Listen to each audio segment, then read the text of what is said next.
I have it written down here. I think Proverbs 12:11 and Proverbs 28:19, where and I should look that up and read it, but where if we'll do that, we'll have abundance if we serve the land. The problem is we're not serving it, we're using it.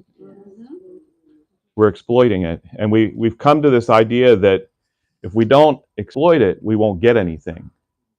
And I'm going to talk about this in a couple of slides here, because the same phenomena I've observed we utilize in our ministering, in our witnessing to the world. When I taught students, one of the things I always tried to communicate to them was, because people want to go out to witness, right? So there's this deliberate effort to go out and witness, which is perfectly fine. But what we don't understand is that in our going out, we witness. Do you know what I mean? So what we want to do is that so when we're going in our going out, all of our going out, it's not this conscious effort to witness. It's that we would be in a state of witnessing all the time. If I am lifted up, he said, I will draw men to me. Yeah, we're going to talk about the difference between, and I just realized, we're only going to get through about 20% of the material I was hoping to get through. But we're going to make the slides available. But I think we're going to get through the most important part of it, which is these fundamental principles that are important to just really settle in. But the same phenomena you will learn from the soil is the vast majority of food production is focused on yield, focused on fertilizing the crop to get the yield. It's not focused on the soil and creating the conditions in the soil that it doesn't matter what crop, what fruit you're trying to bear, it will bear whatever fruit is needed. And so it's this concept of witnessing and you're going out, not going out to witness. There's nothing wrong with going out to witness, as long as we understand that we're witnessing in all of our going out. It's just a matter of what we're actually witnessing to. And so I'm going to talk about, because I think that's one of the most important things I need to get across, is here that we're focused on the character of the soil. Well, let's go ahead and get to it here. I'm just going to say while he's preparing right there, if anybody has a question, we are recording live here on YouTube. So if anybody has a question, please just raise your hand and let me come to you so I can put this microphone on you so I can hear the question again, okay? And while he's preparing also, for those of you who are new today, and maybe today's the last day, we have a few things over here that we are selling. So to help us support our ministry, we do not charge for these classes, okay? So, and we do have some expenses that still need to be paid. So this will help us out so we can, pay these expenses. So we really appreciate your help. Thank you.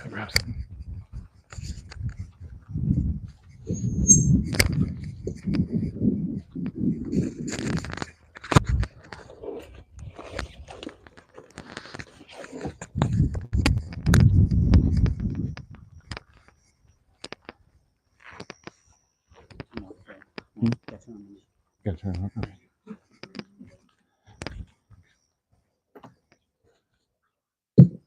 Okay, sorry, I forgot something this morning.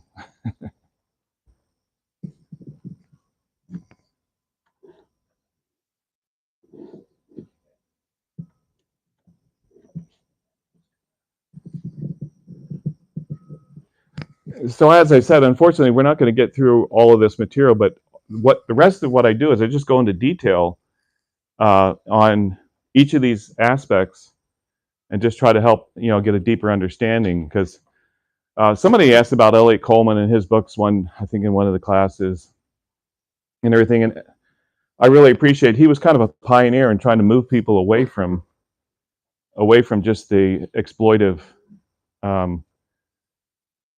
taking from the soil and crop production. But he did a presentation one time called Deep Organics, and what he was talking about was comparing shallow organics to deep organics. And what he was saying was, too often we just are very shallow about the way that we approach things, just to get what we want out of it, not really understanding whether we're really stewarding it well or not, as opposed to deeply understanding what it is that we're trying to work with and what we're trying to do.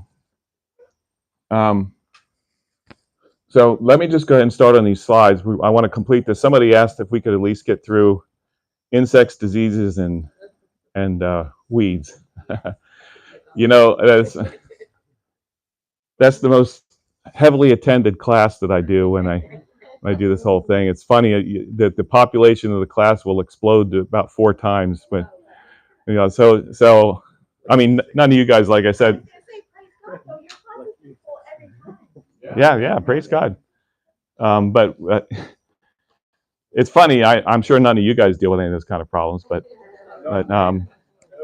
it's a pretty common phenomena that people are dealing with, which ought to tell you that there's well, I'll tell you, I've seen thousands of different soils from all over the world.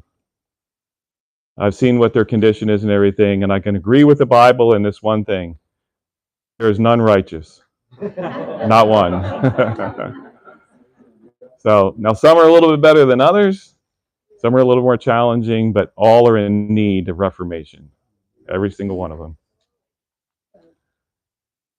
Okay, so how does the soil actually work, or how the soil actually works to provide nourishment to growing plants?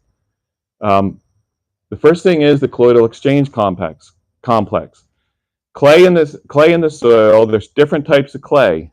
Now, there's active clay and there's just coarse clay, and the active part of that clay is called colloidal clay. And what the term means, I don't know if we're going to get where we do the terms.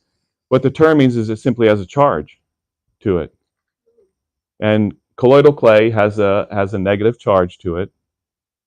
And if you've learned anything in chemistry and everything, what is attracted to a negative charge?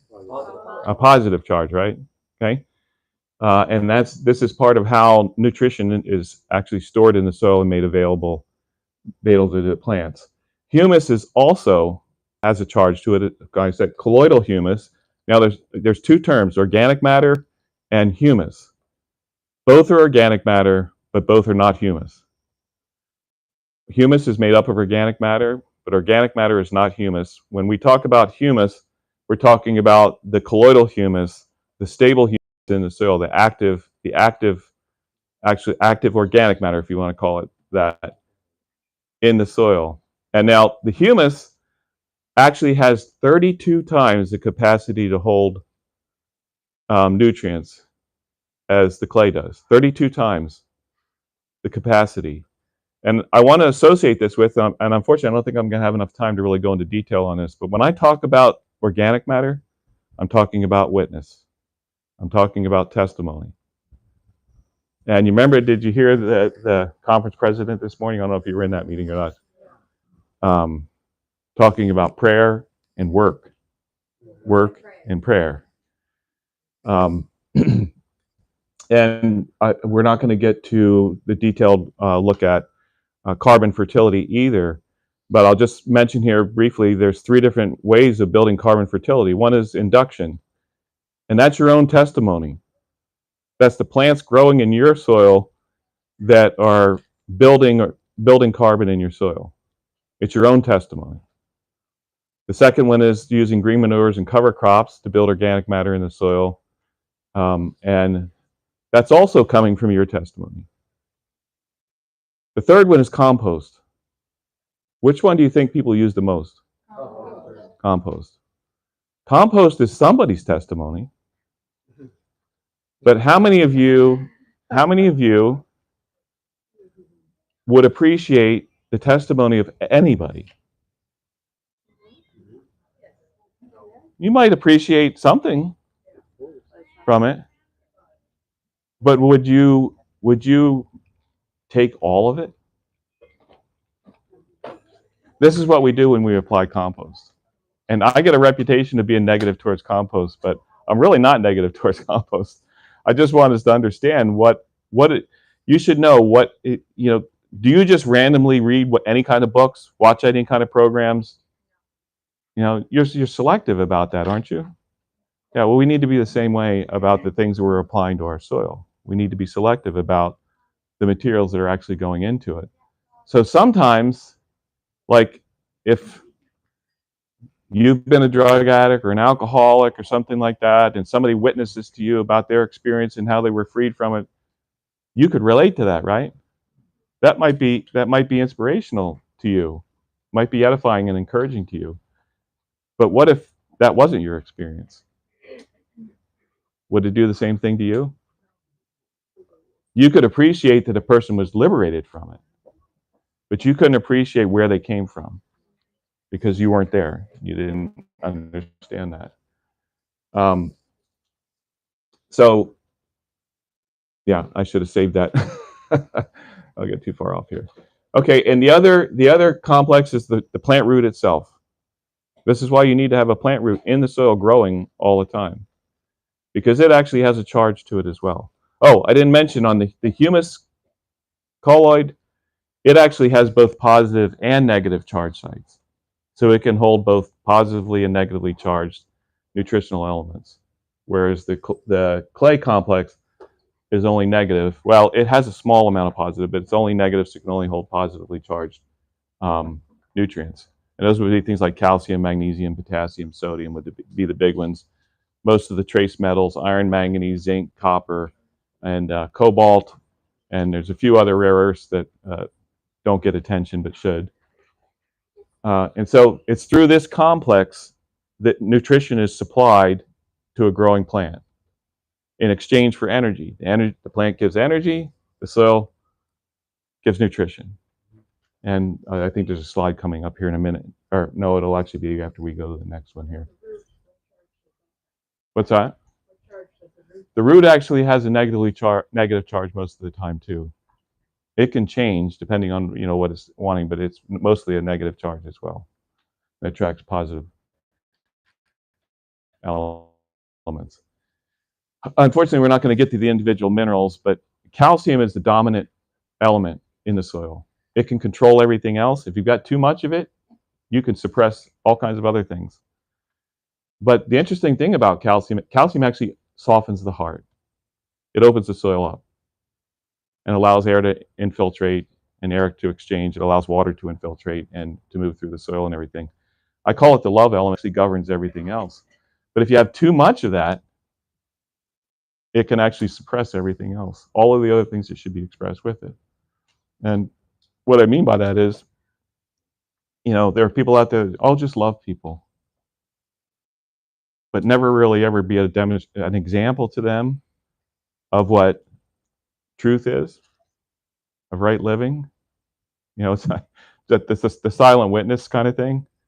Sometimes you might talk about. But what you want in the soil is nutrition that's available, but it's not soluble. Most of agriculture is providing, and even organic agriculture, when you're putting on organic materials, a lot of that nutrition is fairly easily solubilized. And so a lot of it is if it's not true compost, it's actually in a soluble form. A lot of it's still in a soluble form in that material. And if you get compost delivered to you, sometimes you smell it. It smells like ammonia. Well, that's not compost yet. And there's a few other things. There's a few other things we could talk about, but and also we've started talking about through organic matter and humus storage. I mentioned already here. Why do people use so much compost? And most people have a very favorable opinion of it, right? Does anybody use compost in here? Yeah. Have a pretty favorable opinion of it, right? Right. It's easy. Well, one thing is it's pretty to put on. The other thing is that organic matter and compost, the nutrition is in an organic form already, complexed in an organic form that's very easy for the plants to utilize. And so it's a very energy efficient source of nutrition for the plant to take it out of, because the organic matter is just something that was once living before. And so you have all these compounds in it that that are nutrients for the plants to grow on. here's the dilemma. Since I'm not going to have time to do this, I think it's important to talk about it. 92% of I'll just say organic matter. 92% of organic matter is air and water. Did you know that? 92%. Only 8% is actually mineral. It's in the volume of that material. 85% of that volume is going back to the air and water, back to CO2 and water. And you have a small percentage that'll stay as stable humus. What about that 8% that's actually, I call it earth elements, that's actually minerals? Do you need it? Do you not need it? Once it's left behind. And this is where organic growers, and George can testify to this, this is where organic growers or people that use a lot of compost wind up getting themselves in big trouble. Because it gets put on without considering what's being put on. And one of the most popular things for market growers now in organic growing is to put on a mulch, a compost mulch. So they put it on, several inches thick. What you don't realize is you're putting 150,000 pounds of material on a per acre basis. You're putting it on a smaller area. You're not really thinking about the total volume of it. And if there's only 1%, let's say it's 100,000 pounds of material on a per acre basis, and there's only 1% of something in there, let's just say it's phosphorus. There's only 1% phosphorus in it. That's 1,000 pounds of phosphorus you just put on in that one application. 750 pounds, well, I'm saying phosphorus, so you should use that number. 330 pounds of actual phosphorus, 750 pounds if it's in the compound phosphate, is the max you want. Anything you go over that and you start creating problems. You start tying things up and creating problems. And in one application, you've overshot that already. And they're doing this over and over and over. And I was so pleased that one of the most prominent people in the organic circles, a grower, admitted just recently in an interview that they had to stop applying compost because their phosphorus level had gotten so high and their potassium level had gotten so high that their crops weren't doing very well anymore. They were doing very poorly. And in fact, I know growers that had to abandon their ground because it was so bad that it wasn't going to, they didn't want to spend the money and fix it. And the interesting thing about phosphorus is that once you have too much of it, nobody knows how to get rid of it.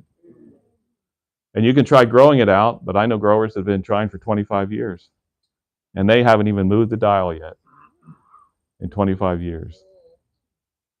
So it's one of those things that you want to be, you need, and my point here is that anything that you're going to apply to your soil, know what you're actually applying and know whether or not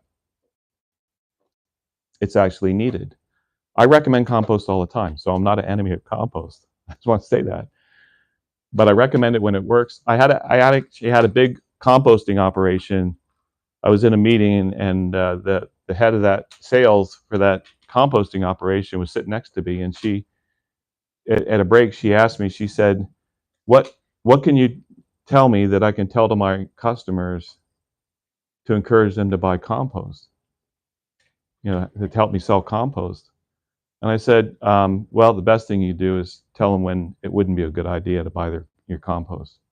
Well, that was not the answer she was looking for. But, actually it would have helped the composting company, because if stuff gets put on and then people start having problems with it, are they going to tell anybody that this is a wonderful product and you ought to go buy more of it? No, they're not going to do that. But if they say, wow, this company told me I didn't really need it. Now, some people would just ignore them and put it on anyway. But told me I really didn't need it. And it turns out what they did suggest worked really well. They would get business because they knew that these people would actually tell them the truth. And they weren't just trying to sell them a product and everything. It's hard for us. Some of you were here when I was telling the story.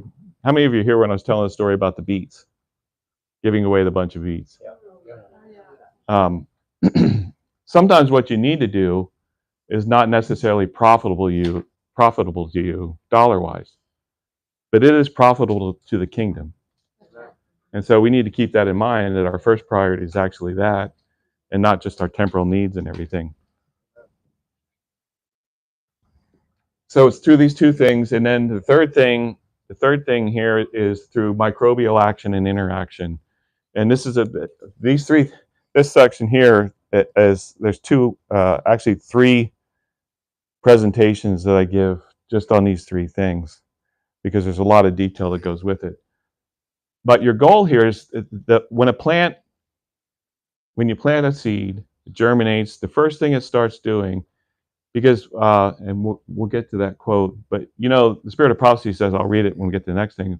Spirit of Prophecy says that the primary focus of I'm paraphrasing here, but the primary focus of the parable of the sower is the effect of the soil on the seed.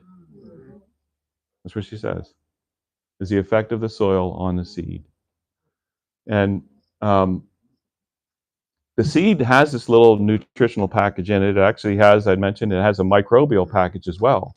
It has its own set of microbes that are essential for that particular type of plant to grow. Now, we've killed a lot of that out, and that's why so many plants are not doing very well. They're starting out without the support that they need to really take off and thrive from the very beginning. But plants depend on that soil, that seed, once it sows. So the truth, once it's sown into our hearts, it needs to have a response. It needs to be nourished. That seed of truth needs to be nourished from our character, from our hearts. Or, the parable of the sower is mostly a failure. Did you know that? Most of the seed didn't make it. Yeah, at least 3/4. And we want to know how to be that good ground. Now, remember, I just said that I haven't seen any healthy, balanced soil yet in 32 years. Anywhere. Now, don't be discouraged by that, because a lot of you guys are probably growing gardens already, aren't you? Probably getting some pretty good stuff out of it, right? The thing is, we haven't even tasted yet to see what the Lord has in store for us. The bar is so low, our expectations are so low, that our gardens are giving us something to us is like, wow, this is great. And it is compared to what is available to us most of the time. So I'm not being negative about that. I'm just saying that what we're expecting from God is so little compared to what God wants us to have. And when I was talking about the witnessing thing, I should probably just get it out here, because what I'm talking about here is feeding the soil and letting the soil feed the crop. Actually, let's just go to that slide. Well, we'll do this one first. I'll come back to that. Feed the soil and let the soil feed the crop.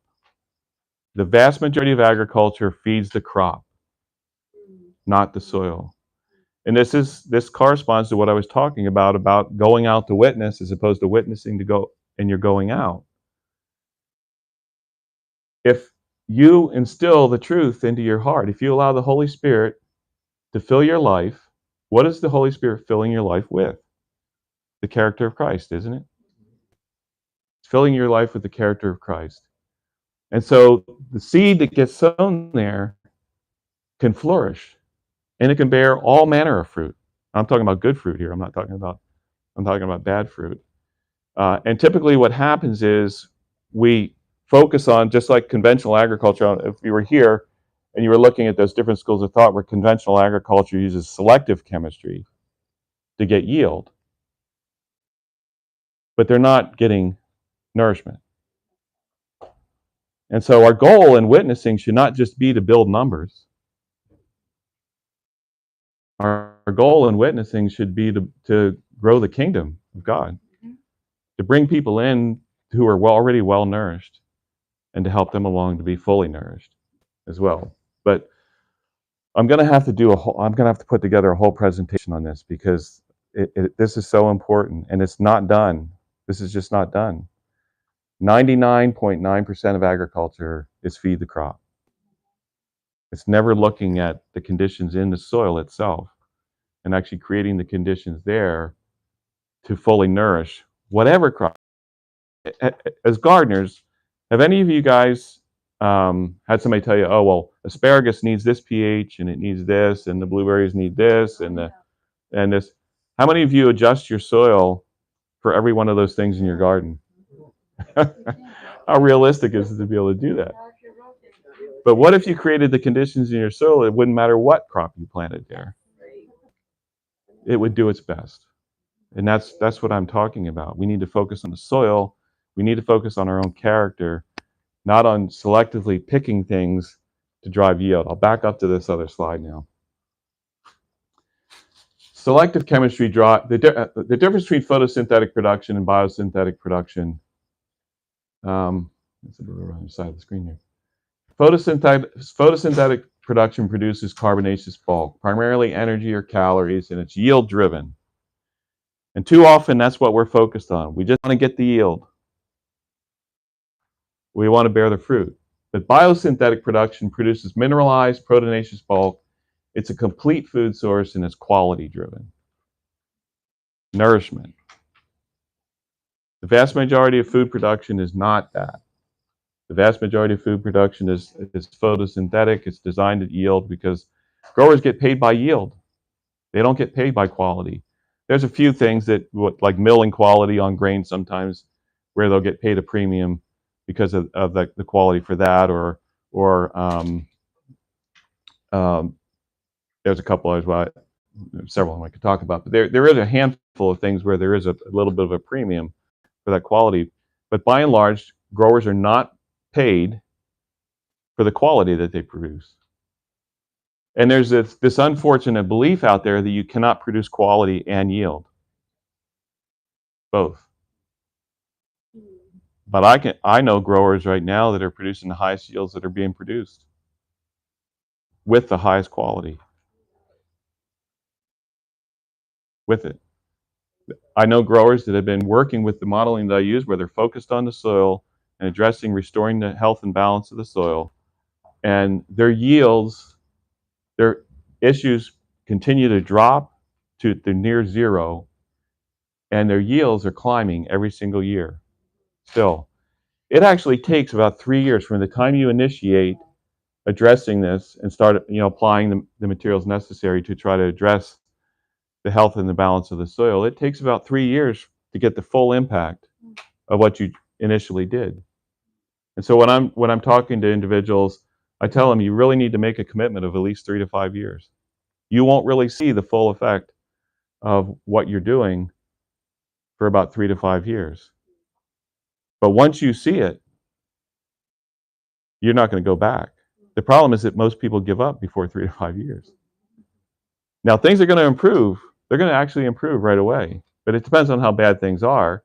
As to, sometimes you have to do things like address the crop during the season because the soil itself is so weak in certain areas, and you can't do beyond down each year because you create too much disturbance and disruption on it. So you can't do that. But I learned early on, I've been doing this for 32 years. I learned early on, and we grew commercially for 32 years.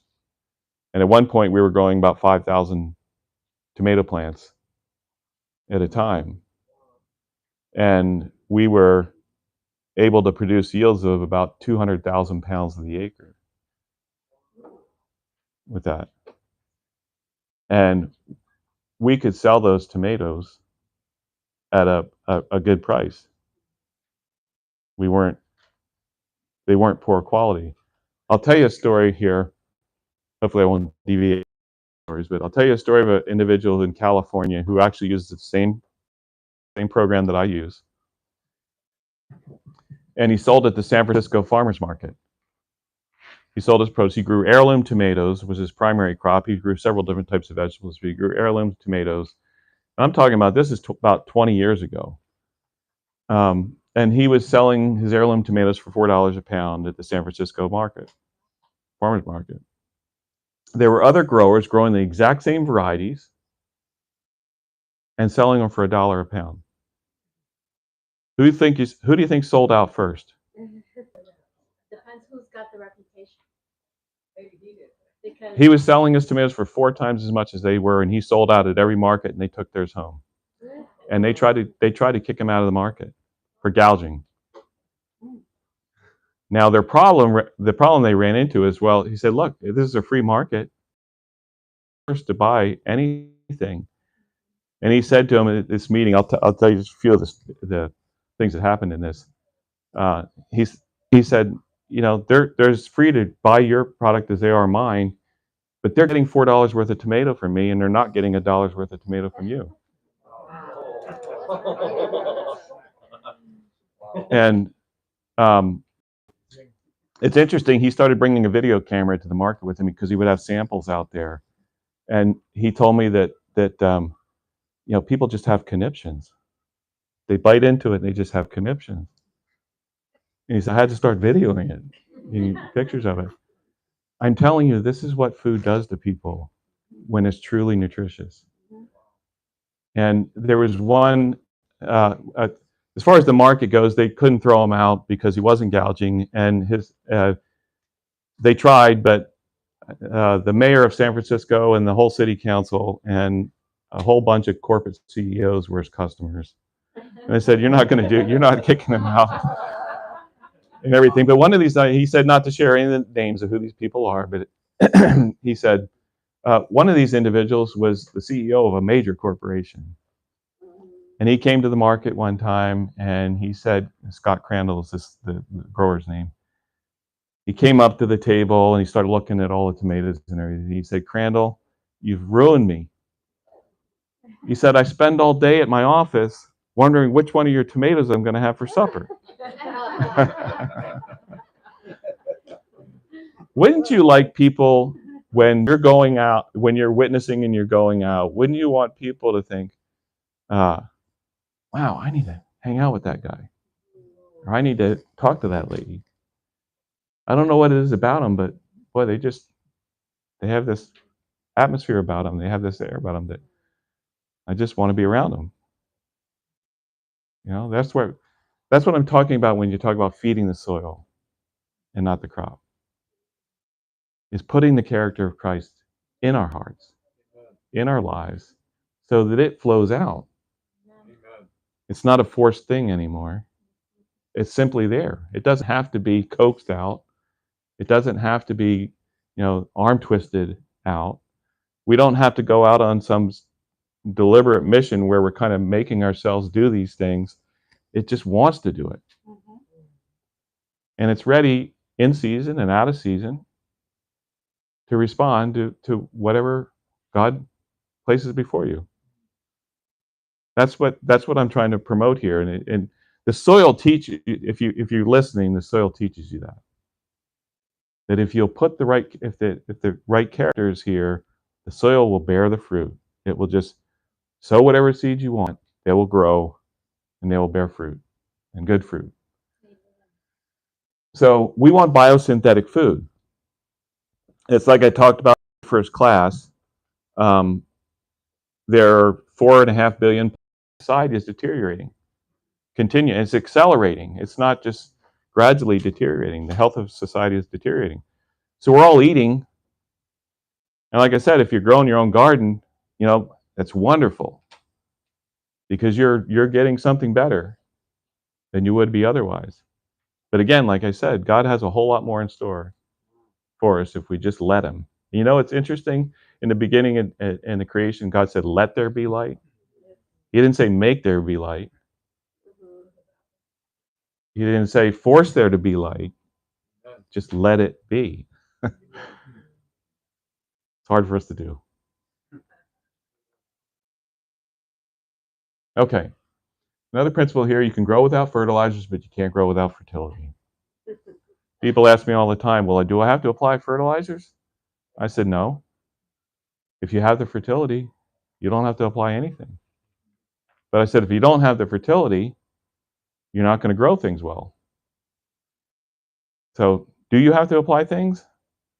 The regenerative ag school is really using biology now in a process of really gaining from the soil what's already there.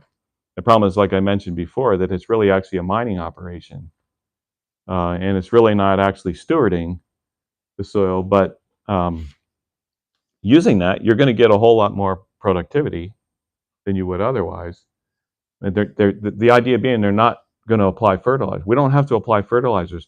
The economic pressure on food production is unbelievable. You cannot imagine. Right now, they've got some, even with the bad weather they've had, they've got record yields coming, probably in corn crops and soybean crops and everything, and the price is in the basement. When I work with big growers like that, you would not believe the budgets that they have to try to get anywhere. And so the whole movement, this is where the regenerative ag movement has kind of come into play. We need to do with less. We can't afford to. And so now we're down to using liquid fertilizers and using microbes, which is, there's nothing wrong with using microbes. But I say to people, if you have to apply those microbes to the soil and they're not endemic, why? Why are they? Actually, most of them are already there, but the conditions are not favorable for them to proliferate and grow. And a lot of these guys, they're having to put it on and put it on and put it on and put food sources on to keep them working and everything, because the conditions are not favorable for them to survive there. Why not make the conditions favorable for them to survive there? If you want to apply them to it to help, by all means do it. Another reason why it's being pushed is because what's coming down the road for not only them, but you and I, is they're not going to let you put nitrogen on your soil anymore pretty soon. They're not going to let you put phosphorus on soil again pretty soon, because of the contamination and the pollution and everything that's been caused by it because of its poor management. And so we're resorting to trying to mine it back out of the soil now, which, again, the mining part is not a problem. If you've invested, like if you put triple superphosphate on a soil, a pH of 3, about nature stabilizing things, a pH of 3 is not stable. Nature is immediately going to try to chemically stabilize that material. And they made it from soft rock, or from hard rock phosphate. They made the triple superphosphate, which is highly soluble, from hard rock phosphate. What do you think what the biology in the soil is going to do to that triple superphosphate? It's going to turn back back into what they made it from, to stabilize it. And so these guys have put a lot of this stuff on, and it's out there. And if you can use biology to recover it, nothing wrong with that. What I'm talking about, as far as mining it, is if you're going to continue to take and not really address making sure that you're maintaining the health and the balance of the soil in the process. Yeah. The old Jewish system. Hang on, he wants that. Have it recorded.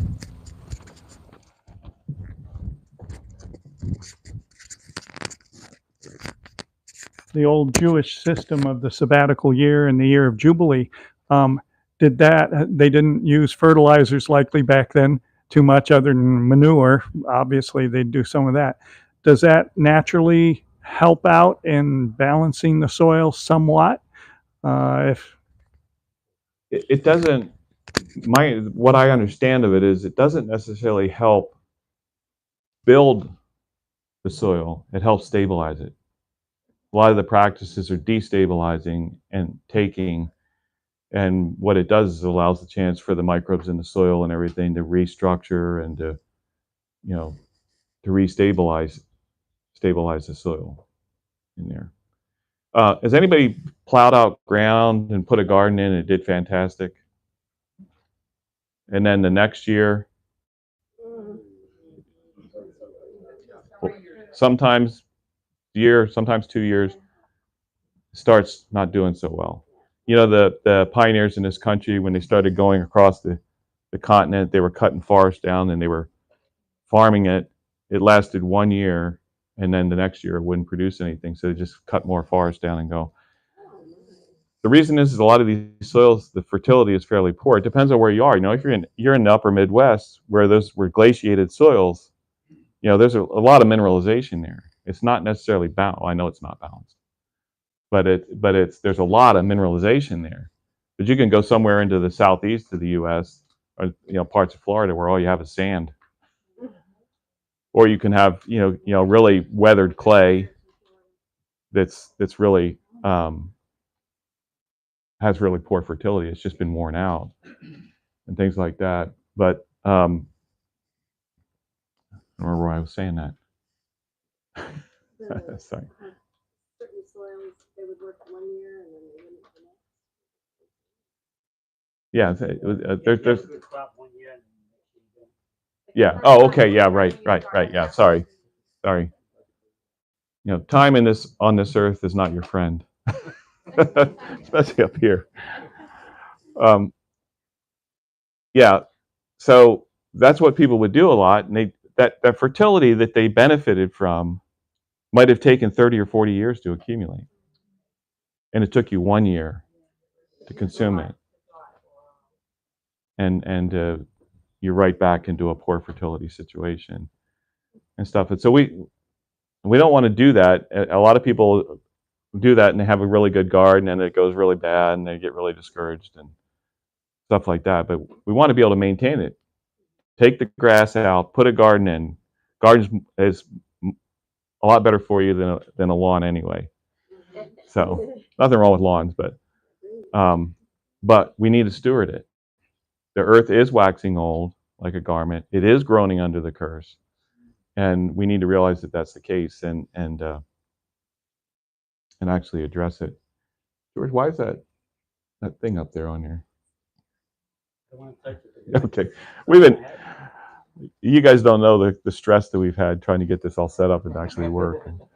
So, okay, so somebody asked me if we couldn't cover everything, could we cover insects, diseases, and weeds? So we're gonna go through that here real quick, and you may be surprised. Well, I've already shared a little bit about this. Now, I know you can't read all this, but you can go on YouTube and you can look up Plant Health Pyramid, and you can listen to a webinar about this subject here. This is from Advancing Eco-Ag. John Kempf is the one that did it.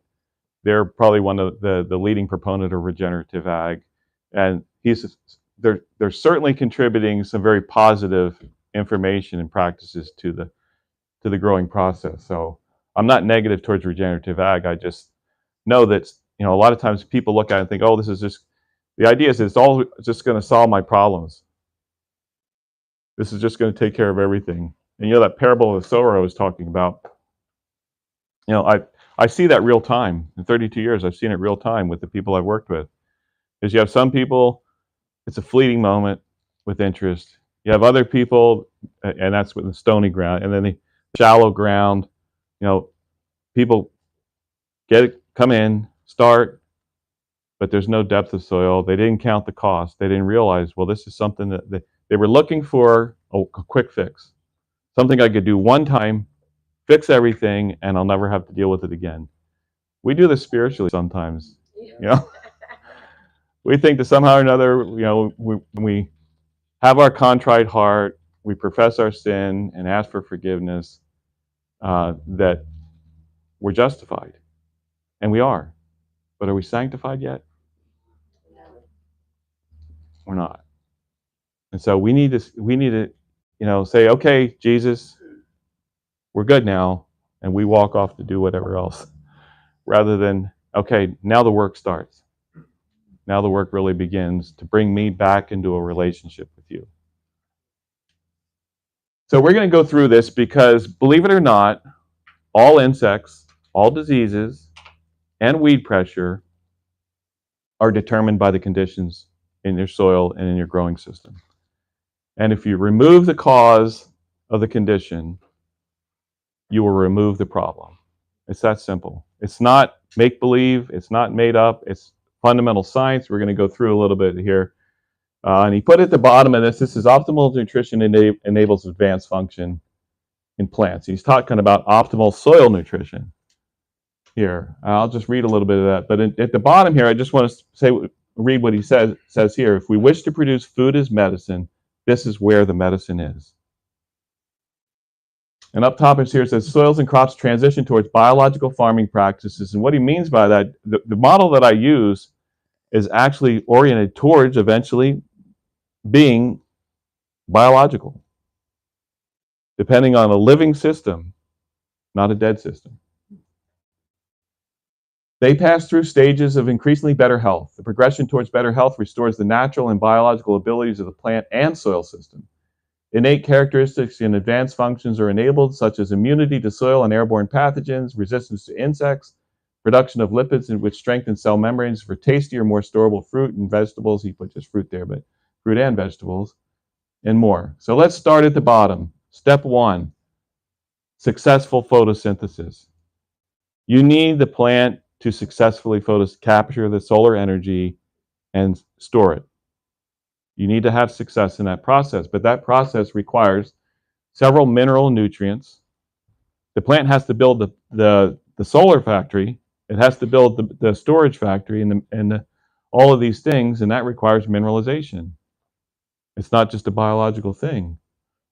And down here it says, I'll just read it because you probably can't see this, but like I said, you can go on YouTube and you can look this up and you can watch it and listen to him talk about it. And they actually do a training on it that's even in more detail. I think it's about $150 if you want to do that. But the free one, they have a free webinar on YouTube about it. Okay, formation of complete complex carbohydrates such as pectins and other polysaccharides which build resistance to soil-borne fungal pathogens such as Fusarium, Alternaria, and Verticillium. Has anybody ever had any problems with any of those soil-borne fungal diseases? I'm pretty sure most of you have. What I want to say first here is that God provided a food source and a job for everything he created. But if that food source is removed, what would we do if our access to a specific food source was removed? We'd look for an alternative one, wouldn't we? This is what organisms do. And we turn insects into pests, or we turn, like these fungal diseases, those are organisms. They're fungal organisms. They're present in every soil. Remember in that first class I talked about it's not the germ, it's the terrain or the conditions? These organisms, these insects, now it may vary a little bit depending on the climate that you're in as to which ones are more dominant and more prevalent and everything, but they're everywhere. There are things inside of your gut right now that could kill you. Every one of us. Why doesn't it? It's a proper terrain. Yeah. It's foul. Believe it or not, most of the problems people are having with health is coming from right here. Besides up here. Right. I have a book at home called The Second Brain. It was written by a medical doctor talking about, there's more nerve endings in you, compared to your brain. The second most nerve endings are in your gut. You're pretty much the largest share of your immune system functions from there. Adrenals. We could go on and we could talk about all that. So do you think what you eat matters? Yes. So many of us eat foods. Have you ever heard the word preservative? You know what the other word for preservative is? Well, poison's probably a good name too, but antibiotic. What is an antibiotic? Against life. So if we're consuming these preservatives all the time in the foods we eat, this is where fresh, clean foods are the absolute best for you. I remember when I was a kid, cereal boxes, and I wasn't an Adventist, and I did plenty of foolish stuff because we were totally ignorant of what good health was.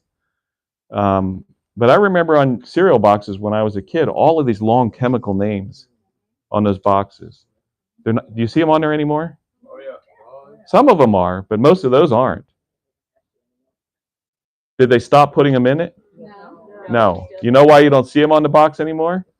Because they're not required to put it on there anymore. Still there. Antibiotics, preservatives on there. And so, it's like the same thing with the soil here.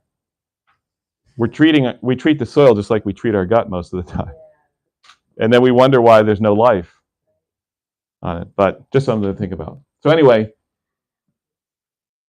so what happens here if the plant is fully photosynthesizing, and I think I mentioned before that like corn plants are only photosynthesizing at about 25% of capacity. We're nowhere near capacity. We don't even know what the results would be of operating and functioning at capacity. We don't even know if that would be the full capacity. If we got there, it might turn out that, okay, now that you're here, you can go here. But we don't even know what it is. But we do know in some cases where you increase the capacity of the plant to photosynthesize successfully, then the plant gives away food. The plant at some points in time will be giving away 75% of everything all the energy, all the photosynthase it's producing will be giving it away.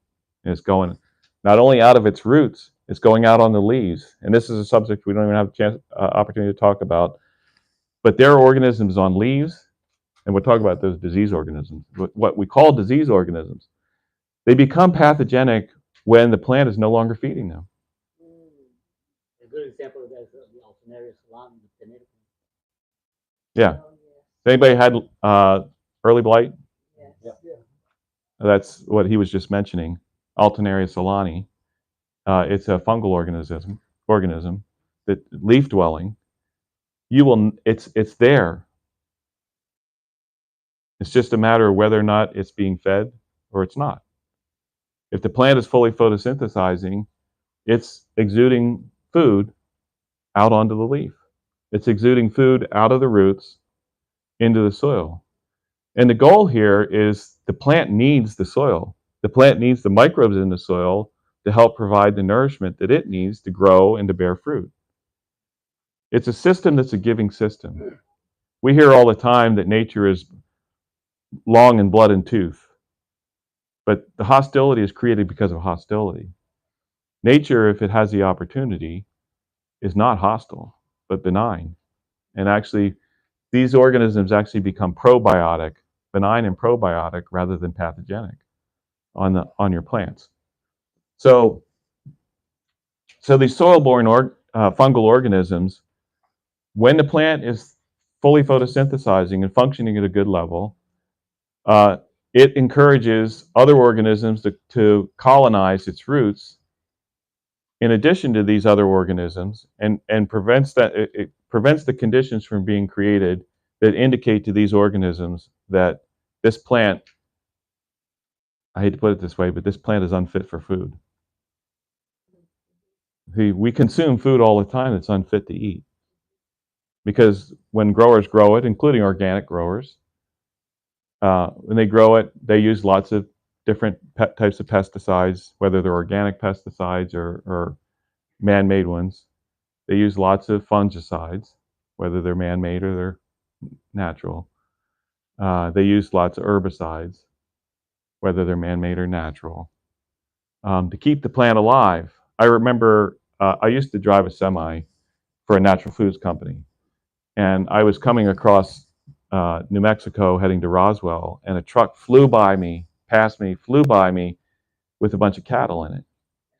And I noticed that one of those cattle was upside down with his feet up in the air. Oh, man. And I got on the CB and asked him, I said, man, were you in such a big hurry too? He said, I got to get to the slaughterhouse before these cows die. If they can get them to the slaughterhouse before they die, they can use them. If they get there and they're dead, they can't use them. And I said, I wasn't eating meat at that point anymore. But I said, well, whose facility is that? Oh, it's Burger King's. So it's like, I told everybody I knew after that did he. I said, I don't think you want to go to. But my point about that is that a lot of the food crops that are grown, they're kept alive until they can harvest them and sell them. If it was left to their own devices, they wouldn't make it. Now, for two reasons. One, plants have the same mandate that we do. All of life has the same mandate that we do. What do you think that is? What did God tell us in the beginning? Be fruitful and multiply. Those plants have the mandate to bear fruit. And they will do everything they possibly can to bear fruit, even if it means the collapse of the plant itself. and it never even makes it to bearing the fruit because it didn't have the means to do it. It will pursue that if it can at all possibly do it. But we spray all these things to keep the plant alive, to keep the damage from being done to it until we can harvest it. And the plant's going to do that. It's going to try to do that. The problem is once it goes into the plant, once it goes into reproductive phase, it'll start pulling nutrition from the whole plant, from the leaves, from the stems, everywhere it can pull the nutrition. And if it doesn't have it, and this is my point about what I'm talking about here, you want that soil to be in a condition, and you want that plant to be able to connect in with those microbes in the soil so that it has optimum nutrition, so that it's going to bear fruit. It's going to bear fruit on its own without all of these props. And we do the same thing with our healthcare and everything as well. You know, if the interventions themselves don't kill you, eventually they do. If you don't do anything, you know, a doctor told me one time, he said, you know, these things just buy you time. They're not going to fix the problem. They're only buying you time. And sometimes we use time-buying interventions in agriculture too. But if you don't address the problem, you don't correct the cause of the problem, the interventions themselves, this is what he said to me, that's why he said the interventions themselves will kill you. So we need to keep that in mind. So if you want to eliminate these soil-borne fungal diseases, you simply have to have successful photosynthesis. A couple things happen. Different organisms require different things. We have a specific digestive system. Do we go out and eat grass and digest it? No. Now we can consume wheatgrass juice, but we can't go out like a cow or any other ruminant and eat grass because we don't have the same digestive system that they do. Well, this is true about different types of organisms as well. Some have very simple digestive systems and they have to have simple compounds, simple sugars. This, by the way, is why eating refined foods is problematic, because eating refined foods with simple sugars and simple carbohydrates and things like that make it possible for some organisms to eat and proliferate in your system. And you all weren't here at the first class, but you're about 9/10 bacteria and only about 1/10 human if you consider your cell count. We heavily depend on the microbial world for our health and well-being, and especially in here. But in plants, they're everywhere. They're in the soil, around the roots. They're in the plant itself. They're on the leaves. I have a whole thing. We talked about the plant biome and the growing system biome and everything. That's a big thing in the alternative thinking world and everything. And they steer it towards, you know, evolution, and these things have all evolved, and you know we need to make sure that we're benefiting from them and help steer them. That's when you get into trouble. We need to help steer them where they need to go. Well, if they're evolving, where are you sending them? But if it was created, then how do we steward them? How do we benefit from what I call this stuff? You can't see it. I call this God's unseen agencies, which we have all around us helping us. We don't, you know, God's angels, you know, helping us and everything. But we have all this happening and we don't even see it. And as a consequence, we've neglected a lot of it. But anyway, the simple solution here is to have the full photosynthesis. The food sources are being provided that are necessary to not allow this situation to happen. So you just eliminated the fungal diseases with full photosynthesis. Now, how do you get full photosynthesis? Well, there's mineral nutrition that's required. You have to be able to maximize the photosynthesis complex, the chlorophyll complex, in order to be able to capture maximum amount of energy. And so iron's involved in that. Magnesium is involved in that. Nitrogen's involved in that big time. Manganese, a lot of people, how many people have heard about manganese? Some of you have. Good. Manganese is essential for the splitting of the water molecule to build the sugars. It's mixed into a bed of calcium, and in this environment, it splits the water molecule and allows the So if you didn't have adequate manganese, what do you think would happen? You're not going to split adequate water molecules, so you're going to monkey up the process of making the sugars. Get into dehydration. Yeah, you can get into dehydration. There's other things I talk about, like using nitrate nitrogen takes 15% more energy to utilize, and it uses a lot of water. So if you're in a drier climate and you have limited water resources, well, nitrate nitrogen is probably not one of those things you want to use as a nitrogen source because it just requires a whole lot more water. So you have to deal with the minerals that are necessary, and you have to make sure that you have them. When you talk about commercial agriculture, they're talking about sufficiency. So in other words, they're talking about just getting across the bare minimum that they have to actually get growth and production. But we want to talk about optimum. It's very different. When you're at optimum, what the plant is able to do, I mean, like I'll take boron and copper, for example. At sufficiency, they supply nutrition to the crop. At optimum, they provide immunity to the crop. It's a very different environment when you do those two things. So that's the first step. If you can get successful photosynthesis, you're going to eliminate a lot of those soil-borne fungal diseases. They're going to go away. And actually, there's going to be some others too. The second thing you have to do is you have the production of complete proteins. I read this here. It's the transfer of sugars through roots to soil microbes who release nutrients in a plant available form. It increased resistance to insects with simple digestive systems when you do this complete proteins. There are organisms. I talked about aphids. There's more people in here. Has anybody had a problem with the aphids? Yeah. So that's free nitrate in your plant tissue, and you'll usually find the aphids at the growing tip because the plant is moving nitrogen to the growing tip. But in any 24-hour cycle, all the nitrogen, whether it's nitrate or ammonia that comes into the plant, you preferably want it to come in as amino acids already that are built in the soil. We'll see that in the third level.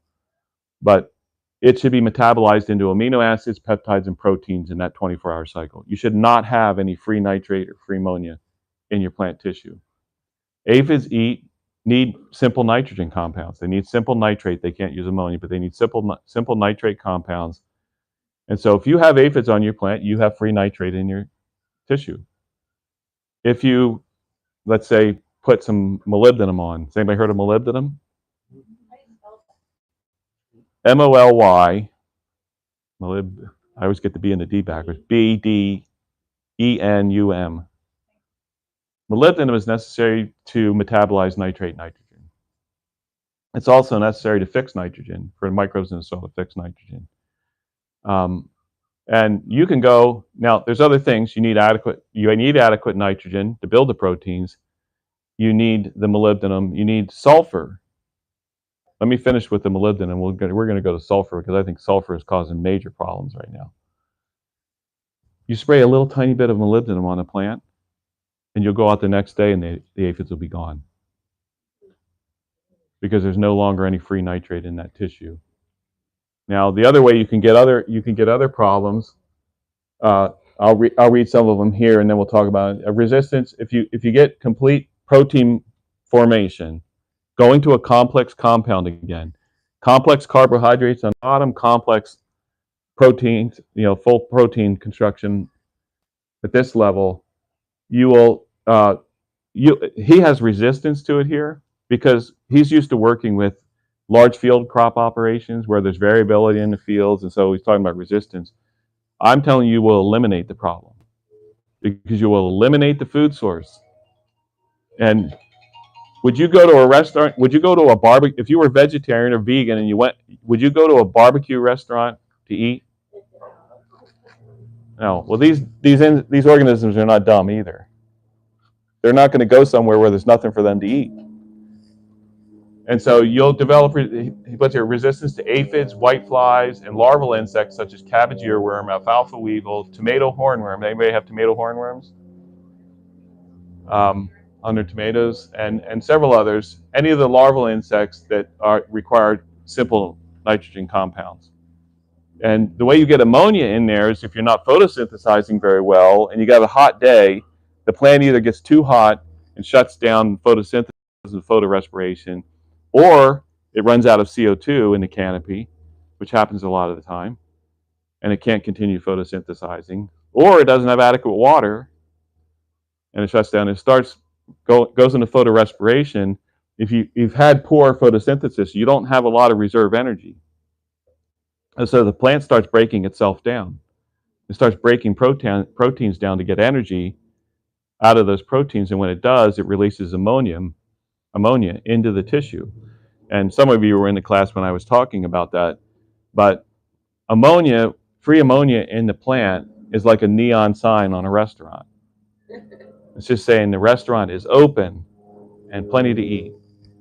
And you'll start having problems with these aphids, whiteflies, thrips, spider mites, those types of things on it. So if you fully metabolize all the nitrogen that comes into the plant on a 24-hour cycle, you will eliminate problems with these organisms. You won't have the problem. Now, I mentioned sulfur. You need nitrogen, you need magnesium, you need the molybdenum I talked about, which is in very small quantities. You also need sulfur because you have to produce the sulfur-containing amino acids.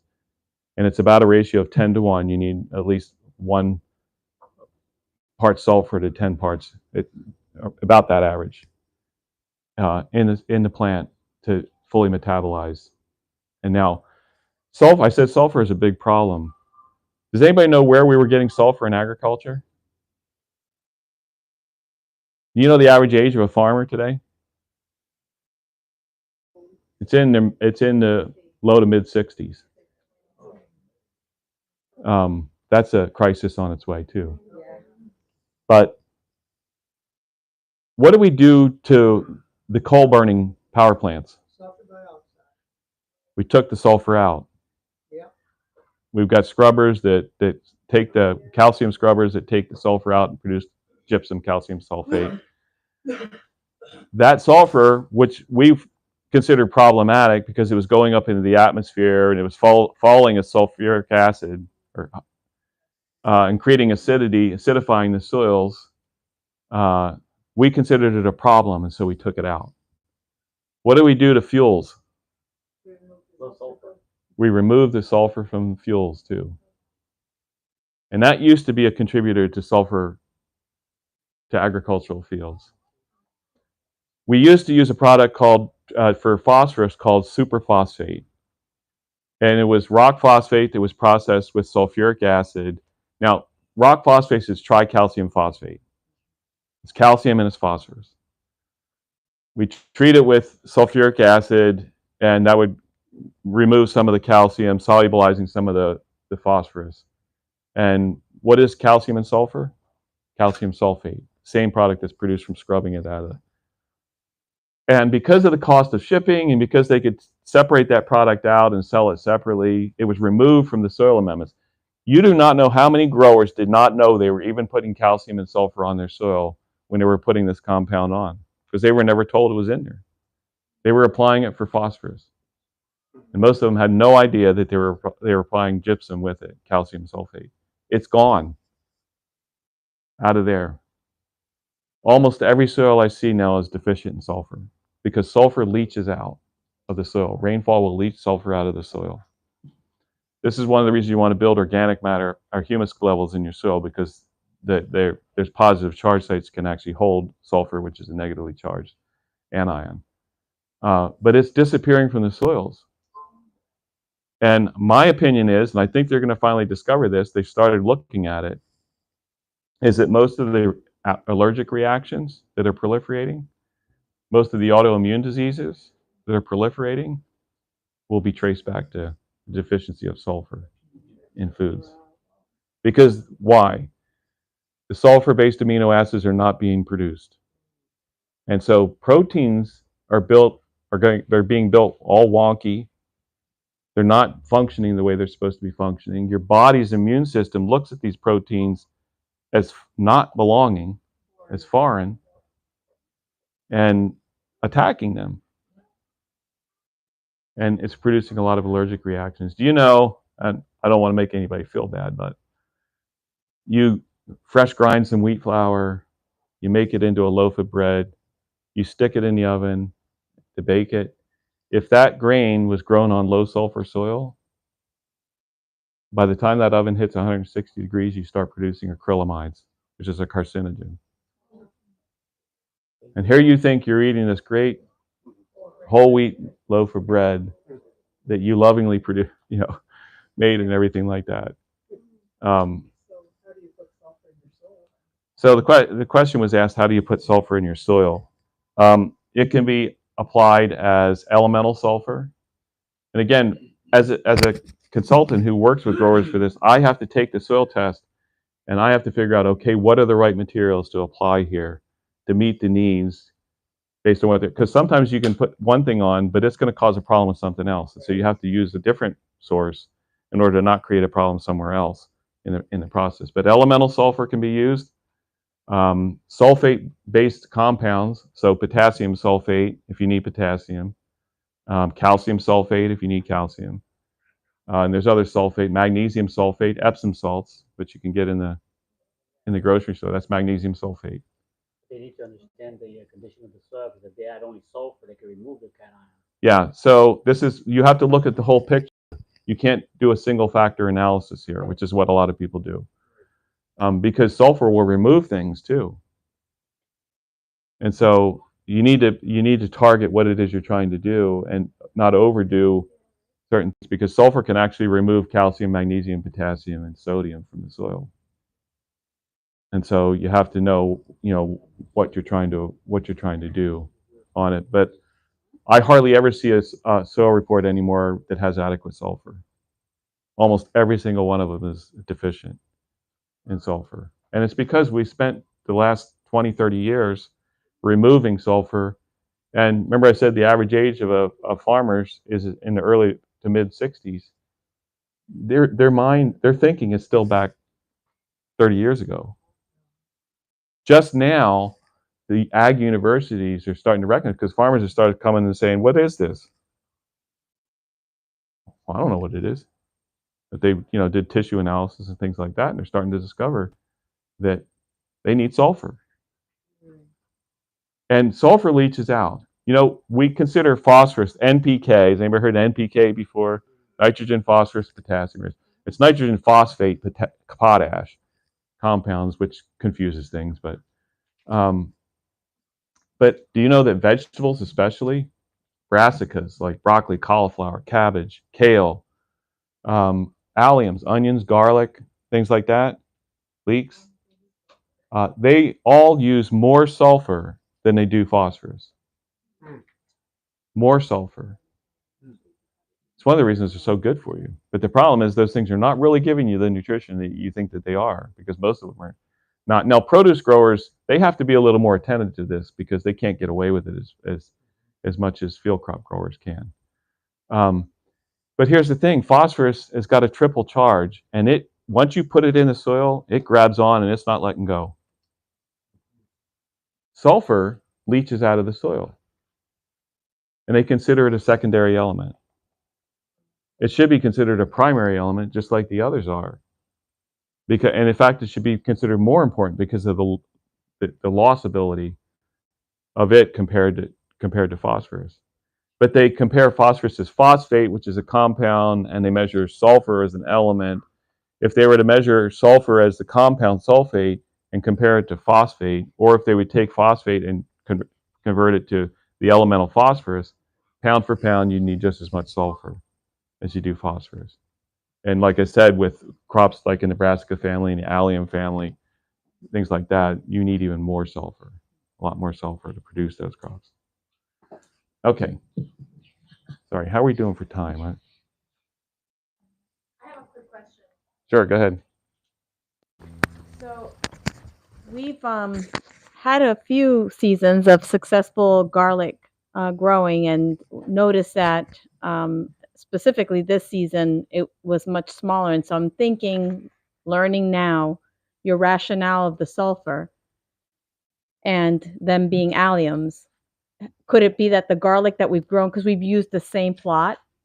So I'm wondering, have we like sucked all the sulfur out of that area, and maybe that's why they're not thriving? That's very possible that that's one of the reasons. Like I said, you lose, if you're in a high rainfall area, you lose sulfur. If you don't use it, if it's not taken up by the microbes in the soil or the plants themselves, and you're in a high rainfall area, you'll lose it. And you actually don't want to see sulfur stay there. Because if sulfur is one of those indicators you have compaction in your soil. If sulfur can't take things through the soil, it means you have compaction. If you start seeing the accumulation of it, then you recognize you might have a problem with soil compaction on there. Now, people who grow in greenhouses or high tunnels, any of you guys grow in high tunnels or anything like that, where you're controlling the irrigation, you sometimes wind up accumulating it because you're really not managing a lot of the university people will tell you you're gonna have to go up out of the soil in your high tunnel or greenhouse because you're going to accumulate salts in your soil. Well, that's because you're not really understanding how big of a bucket you have, and you're putting more than the bucket can handle in there, or you're not watering enough. If you needed to remove stuff, you're not watering enough to remove it from the soil system, to leach it out of there. But sulfur should disappear every year. Now, you want it to capture as much as possible and store in humus. That's why you want to build organic matter in your soil. So you have that storage capacity to hold these anions, like even to hold nitrogen, to hold phosphorus, to hold boron, to hold sulfur, to hold molybdenum.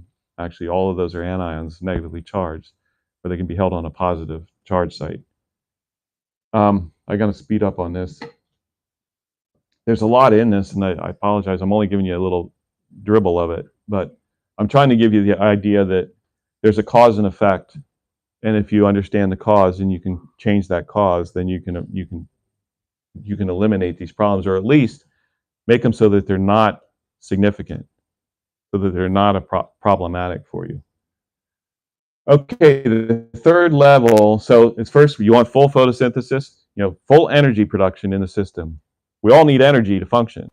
The full energy in the system, complete proteins, and then the third level is storage of surplus energy. Has anybody heard of the press down overflowing concept? When a plant is functioning really well in level 1 and level 2, and has built this community, this microbial community, particularly bacterial communities, but both microbial or mycorrhizal fungi and other fungi and bacteria, they just invested. Remember I said they were giving away all this photosynthesis? They were making an investment. They were making an investment with these microbes, and these microbes, as they cycle and produce these compounds for them, I'll read it here.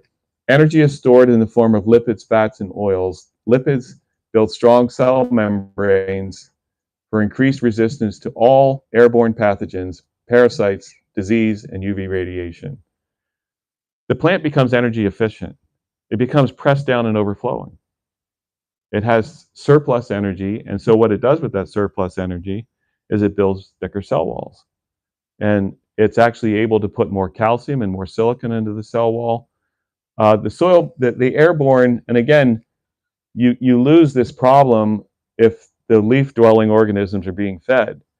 But if you're still in a kind of limited situation there, these leaf-dwelling fungal organisms like Alternaria that we just talked about with blight, they exude an acid to dissolve the lipid wall, dissolve it to gain access. But if the lipid wall is built very thick, and the calcium and silicon density in there, calcium will neutralize the acid all the time, never be able to make it into the interior of the leaf. And so you just eliminated access to this type of, going after a food source in the leaf, have to be fed on the leaf. And so this surplus energy also gives you resistance to downy and powdery mildew. Has anybody had any problem with downy or powdery mildew? Late blight, also early blight, and others as well. Bacterial invaders such as fire blight, scab, rust, bacterial speck, and bacterial spot. just to name a few of them. There's many more. You just put some as illustration in here.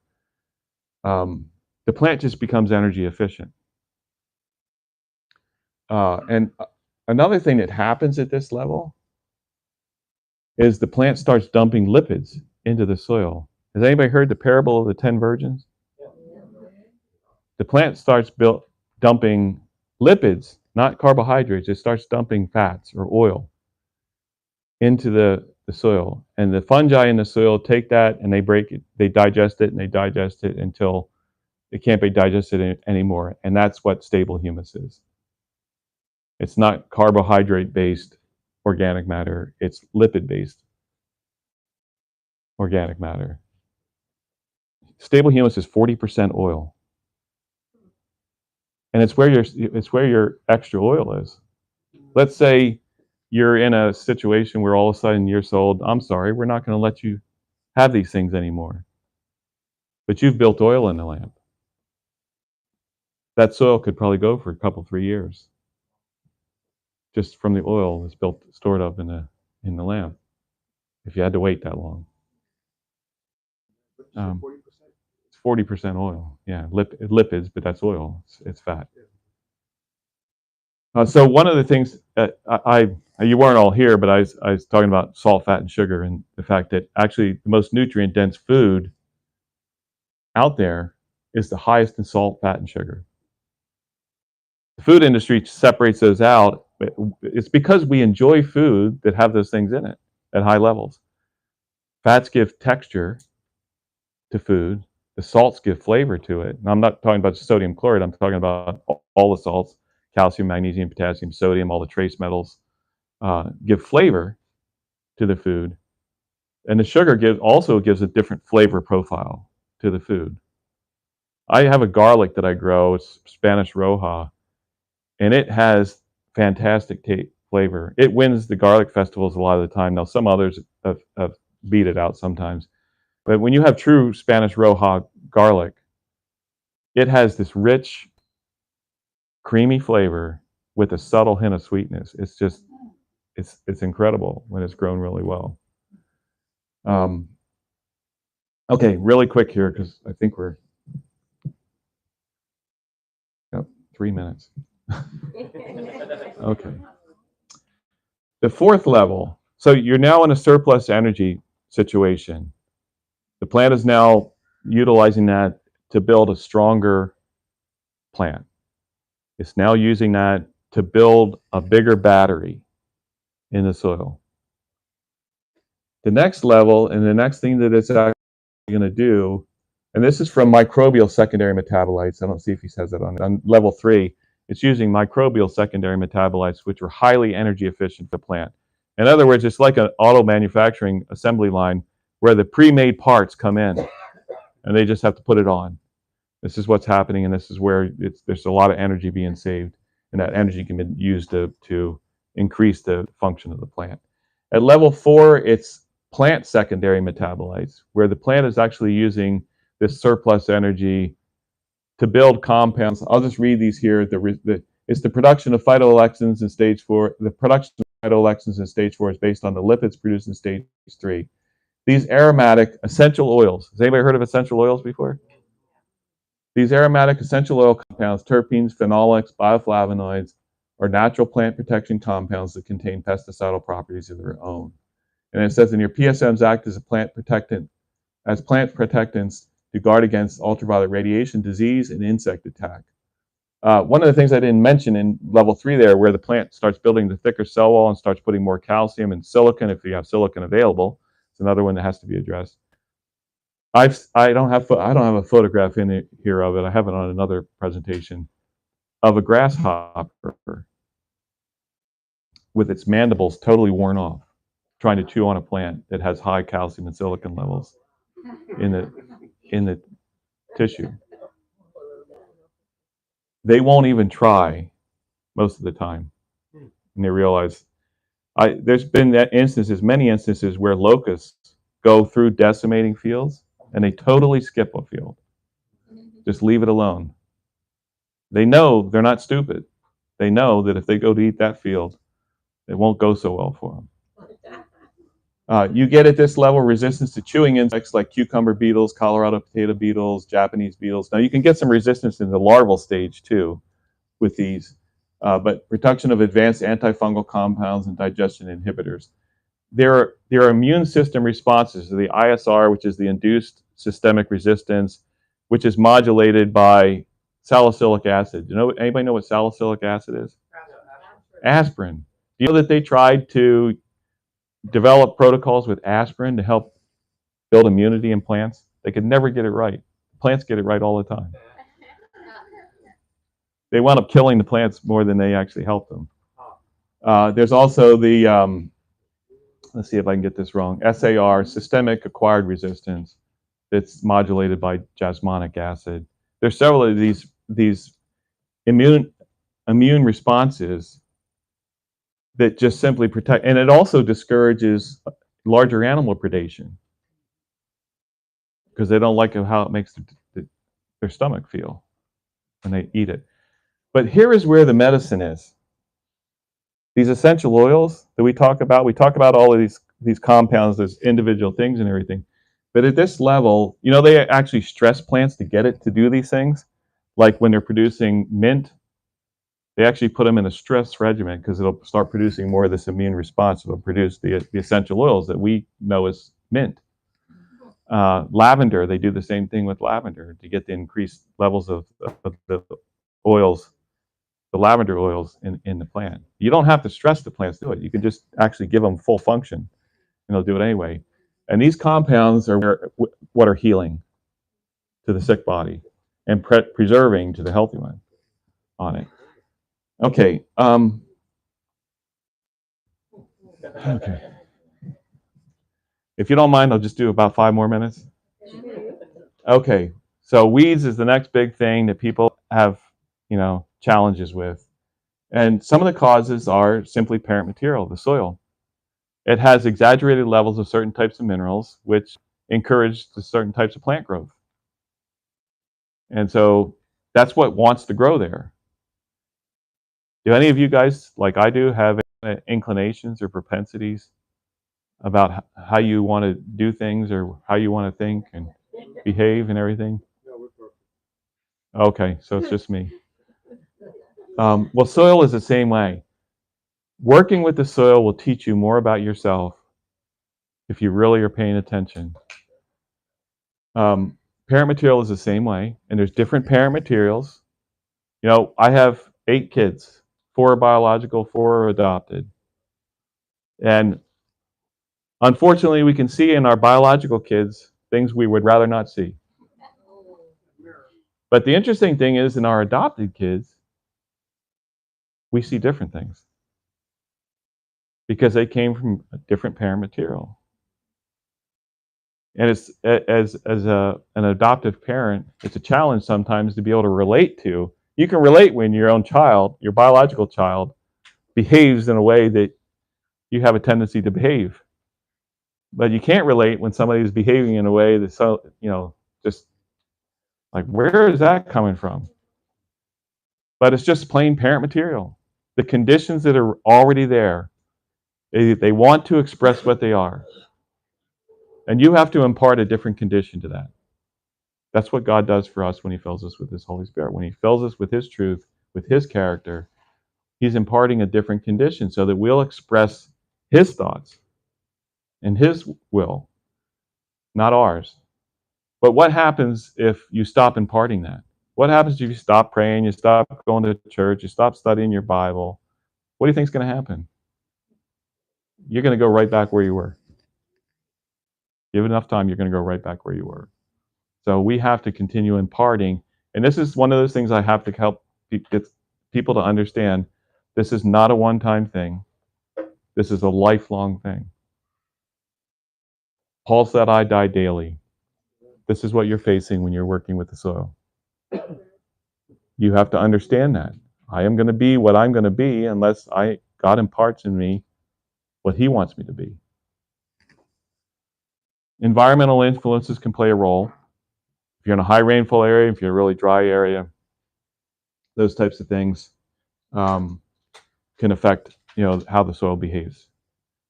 incomplete and or imbalanced mineralization. This is one of the biggest things. You know, I shared about, you know, the excessive potassium that was at Eden Valley from all the free horse manure that didn't wind up being free. And it just stimulated, it tied up things, it stimulated seed germination, so weed pressure was like crazy. And it never looked like you were getting anywhere with it. And I have here inappropriate porosity in our capillarity. Soil structure. Soil structure will encourage different plants to grow. If there's tight soil, plants that can penetrate it will proliferate there where other plants won't. If their soil is lacking certain types of minerals or exaggerated, well, there's plants that can actually go deeper into soil looking for those mineral nutrients. Sometimes they find them, sometimes they don't. But that's what causes things to grow there. If you cultivate a complete and balanced soil with balanced mineralization and healthy soil structure, you will eliminate the advantage that most of these plants that we call weeds, they're messengers. And you don't want the messengers to take over and ruin your crops, so you need to cultivate them out. But you also need to heed the message, because what happens if you don't listen? It's going to come back. And it's going to come back, and it's going to come back, and it's going to come back. And I have stories I could tell, but we don't have time to do that. So the bottom line is you need to address the condition of the soil. If you address the condition of the soil and you impart a complete and balanced mineralization, which will itself contribute to a healthy, well-structured soil, allowing that soil to breathe and for water to infiltrate and be able to move, you will make it 10 times easier to deal with weed pressure. And actually, what also happens is the organisms and microorganisms in the soil start eating the weed seeds that are in the soil, reducing the weed seed bank in your soil. Don't let it go to seed. And with time, it'll be reduced. And with the changes that you make here, you will take away the advantage that these plants have, making it easier for you to manage that. I'm going to skip that. Okay. I was going to show you some pictures. We can go ahead and end if you want. If somebody wants to see them, I was going to just show you some pictures of what we do and our growing and everything. But I don't want to hold anybody up because I know it's close to. Yeah, if there's any questions while I'm switching this over, go ahead and. When you moved from Colorado to Kentucky, did you have to start? Sorry. When you moved from Colorado to Kentucky, did you have to start over with your soil? Yes. In fact, I told some of you the story about how I wound up being a farmer when that was the absolute last thing that I wanted to be. It's interesting how we wind up not running from the very thing that God wants us to do. But real quick, while he does that, how many of you enjoyed his presentation here? I wish you were all here for all the classes, but we did put it on YouTube. Unfortunately, yesterday was a little mishap on my part because I'm not behind the camera. My son was supposed to be here with me, helping me out, but he got a fever at the last minute, so he couldn't come. And the volume on my end of the class did not work. So when he came in the second part of yesterday's first class, it started working because I fixed it. So there's no volume on my part. I do have most of the or all of the videos recorded on our YouTube channel. If you want to go back and see it, it's 3angels Pharmacy. Yeah, but also you can go to audioverse.org. He has a lot of presentations there. Okay, audioverse. just audio. The last presentations I did. The last presentations I did there, they videoed it, and I don't know where the access for that is, but I also a PDF of all the slides and everything that I use to do that. Like usual, we don't get through everything, but I'll try to put together these presentations as well as if everybody wants the ones. Yeah, I was saying also that we have some drives. If anybody's interested, I can load them up, and that way you can also help support our ministry because, like I said, we still have some expenses we have to pay for the trips we came over here, and but helping us out over here with buying some of these materials will help us out and get out of here without any debt. Okay. because the classes are free and we want to share them because we know time is short and we want you to get ready as well. Amen. So he had a question, I think, here. Okay.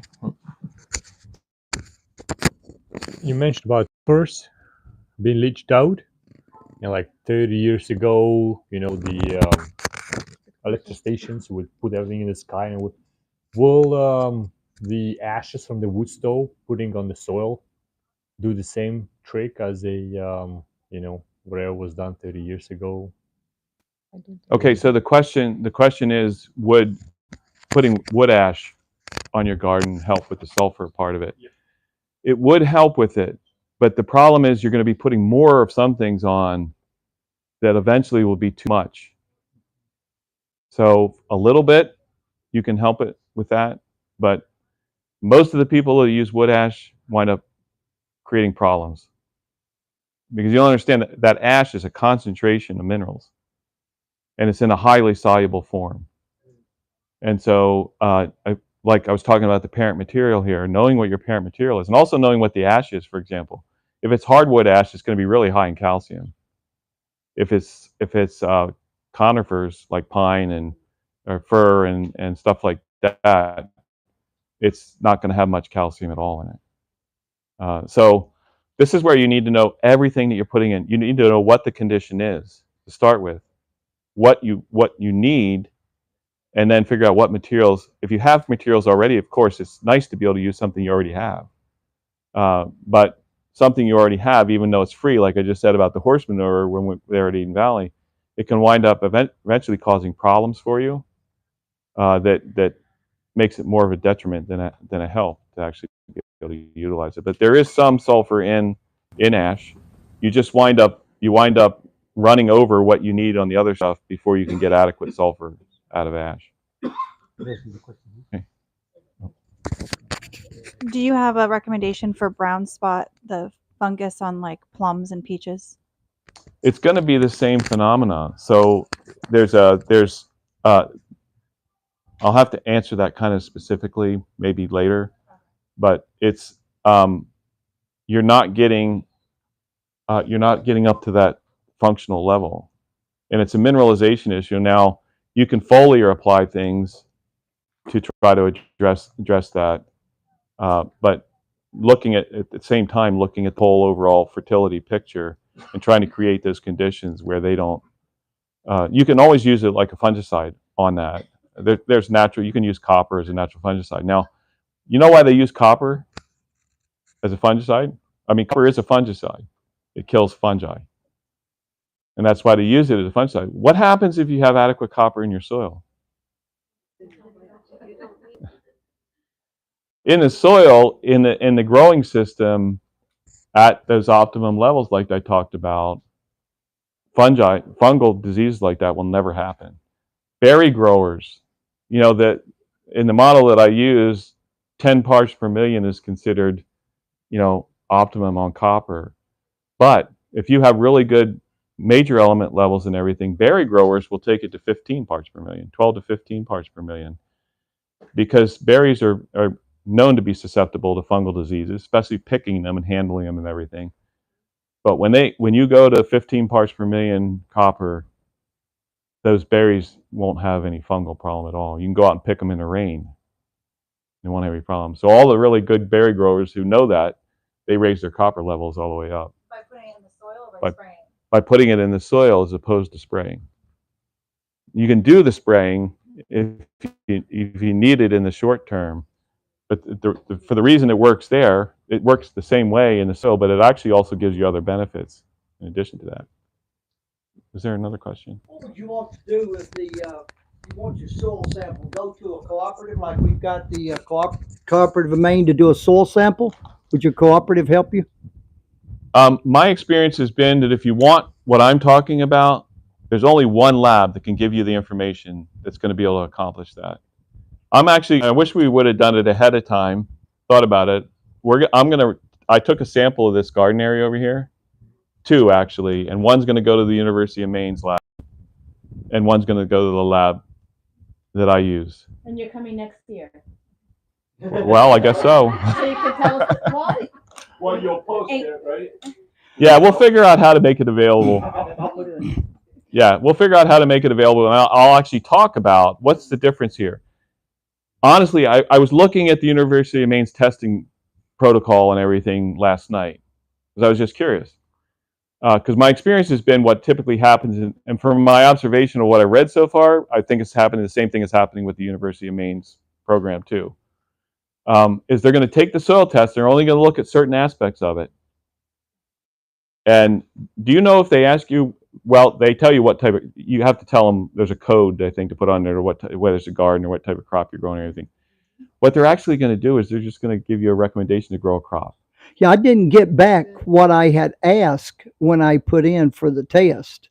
And that's why I'm asking. What you're going to get from me is what you need to do to address the soil. Okay. And if there's anything that you need to do in addition to that, because of significant deficits or something like that, you will also get foliars of this or that or whatever it is would be helpful to address the fact that you have such a shortfall or whatever that's going to be very difficult to get enough. Now my second question. But I'm going to address across the board everything that comes across all those essential nutrients. They're all going to be measured and everything. And I need to find out more about what they actually do. And when I get that test back, I'm going to know.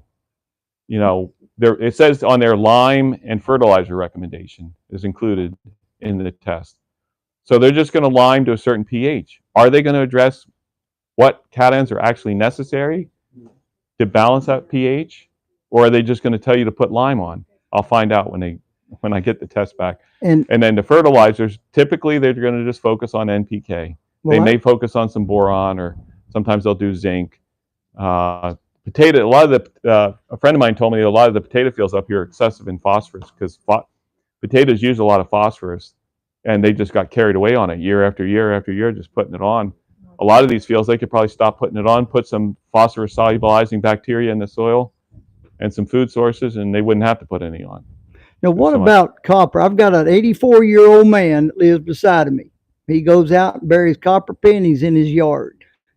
And tells me in his garden, he says, works great. Well, he's getting copper out of it. Okay, I just wondered because if they were old pennies. They were. He said they new dated pennies, back when he the was new young. pennies are not all copper anymore. Quite a few years back. So I'll know more about that, and we'll figure out some way to post it so that people have access to it. And I'll just talk about the difference between the two. But in general, it's just addressing pH and NPK is what they're going to give you. And most of the information is, it looks like they test almost everything that I test, but whether or not they're going to give you any information about what to do about those things is the question. I don't think they're going to.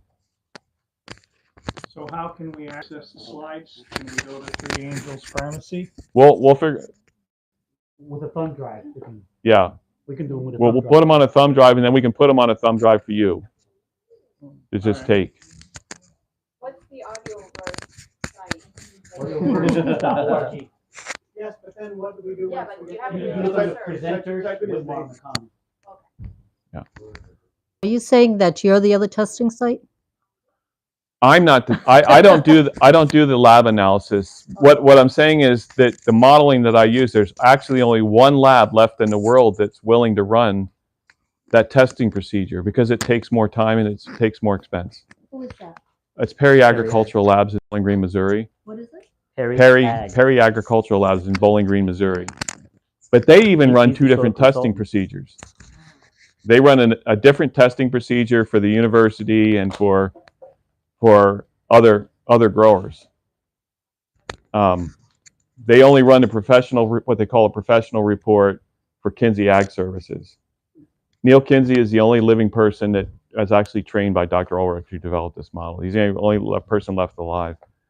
And the reason people don't want to do it is because people want things faster, they want them cheaper. And so if you can turn 2,000 or 3,000 samples in a day instead of 1,000, you can see the financial advantages of that. They can make it cheaper, they can turn it faster, they still make more money. But the information you're getting, it would be like taking an apple and trying to measure an orange with it. You just don't have the same reference points of reference anymore. It's not a matter of other labs being incompetent. They know how to run the procedures that they do. It's just that they're not compatible with the modeling that was established 100 years ago. And so it just is a problematic thing. If you're doing water tests, everybody does water tests the same way. So and I encourage people to test their water they're using too. Do an irrigation water test. Anything that's going into your system, you need to know what's happening with it, because water can mess things up faster than anything.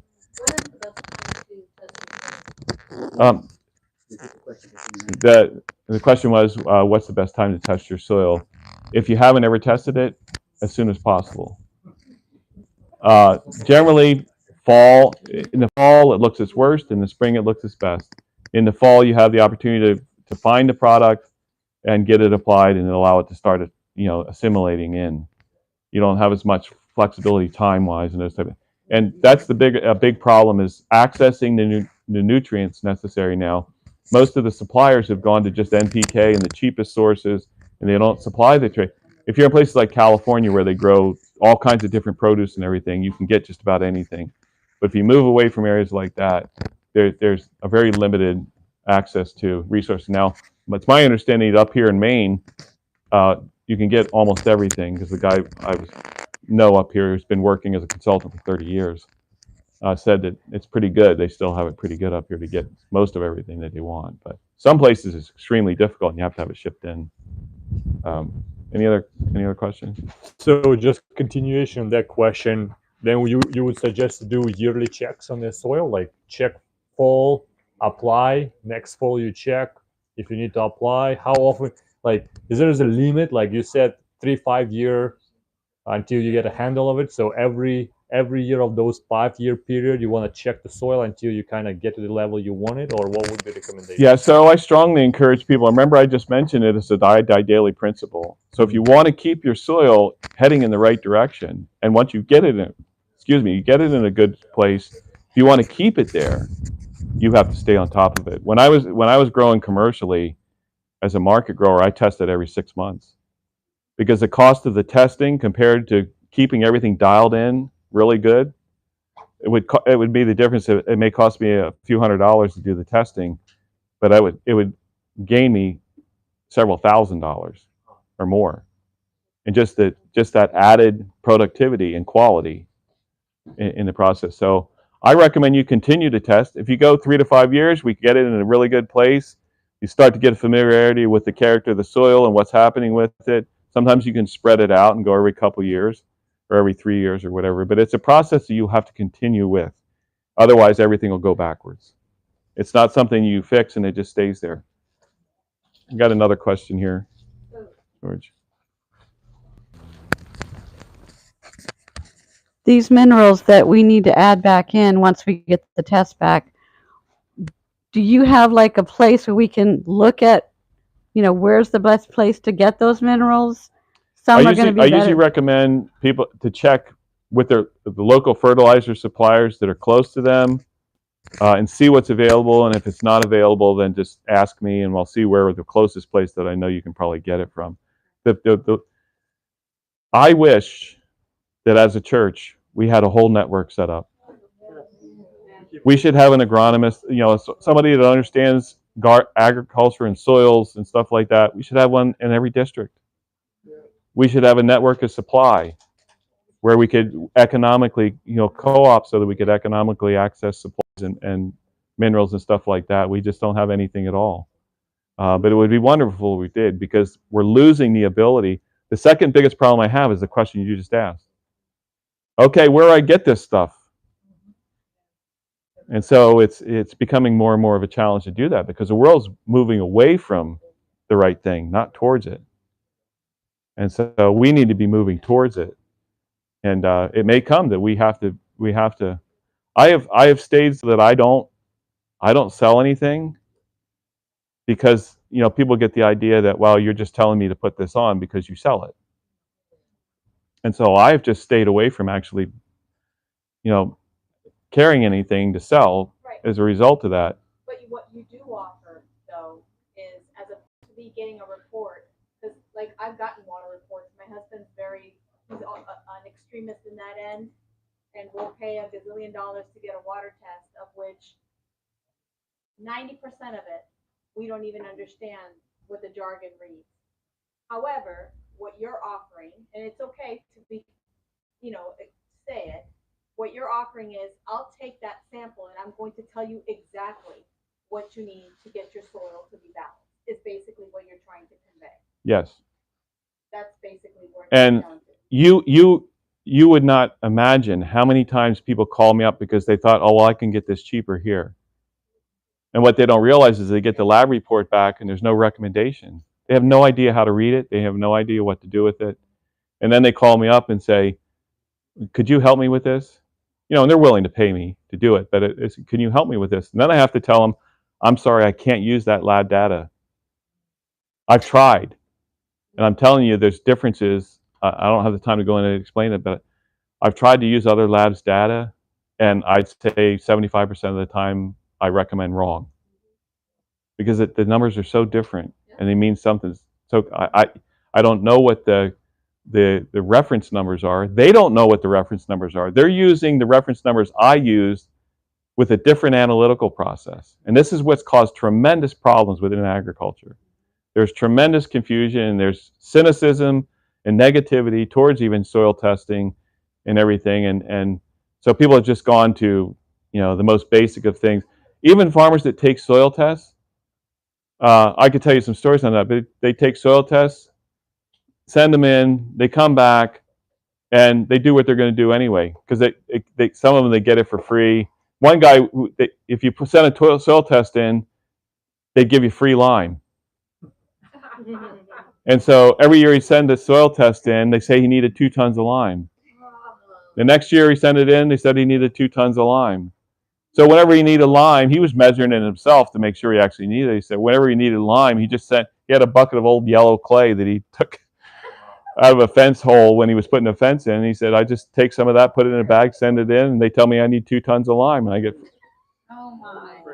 So there's a reason for a lot of the cynicism that's out there, because there's a lot of problems with it. And that fast and cheap will wreck you every time. So do you share your contact information? yeah, I have cards. Yeah, I have a card. I'll give you the card. Okay. Does anybody still want to see these things? Yes, yes. Okay. Nobody's hungry. Okay, this is my broad fork. It's broad fork. This is the one. It's from Treadlight. Builds this one, and what the reason I put up, this is a 30-inch wide one. You'll see the platform is round, and these holders go right down into that. Makes it a lot stronger. The guy that made this is a welder. He's a gardener too, but he's a welder. These are metal handles, and you see they're in from the edges. You saw in George's, they angle them in on that design. They angle them in because, to reach out across 30 inches is kind of, but they're in a little bit. But this is what I wanted to point out on it. The tines are a full 12 inches on this one. But he took and he cut out these holes. It doesn't weaken the tine, but he cut out and he cut the holes in this to lighten it. Just taking that little bit of weight out made it, it makes a big difference. And because and the round there, it makes it a little bit lighter too.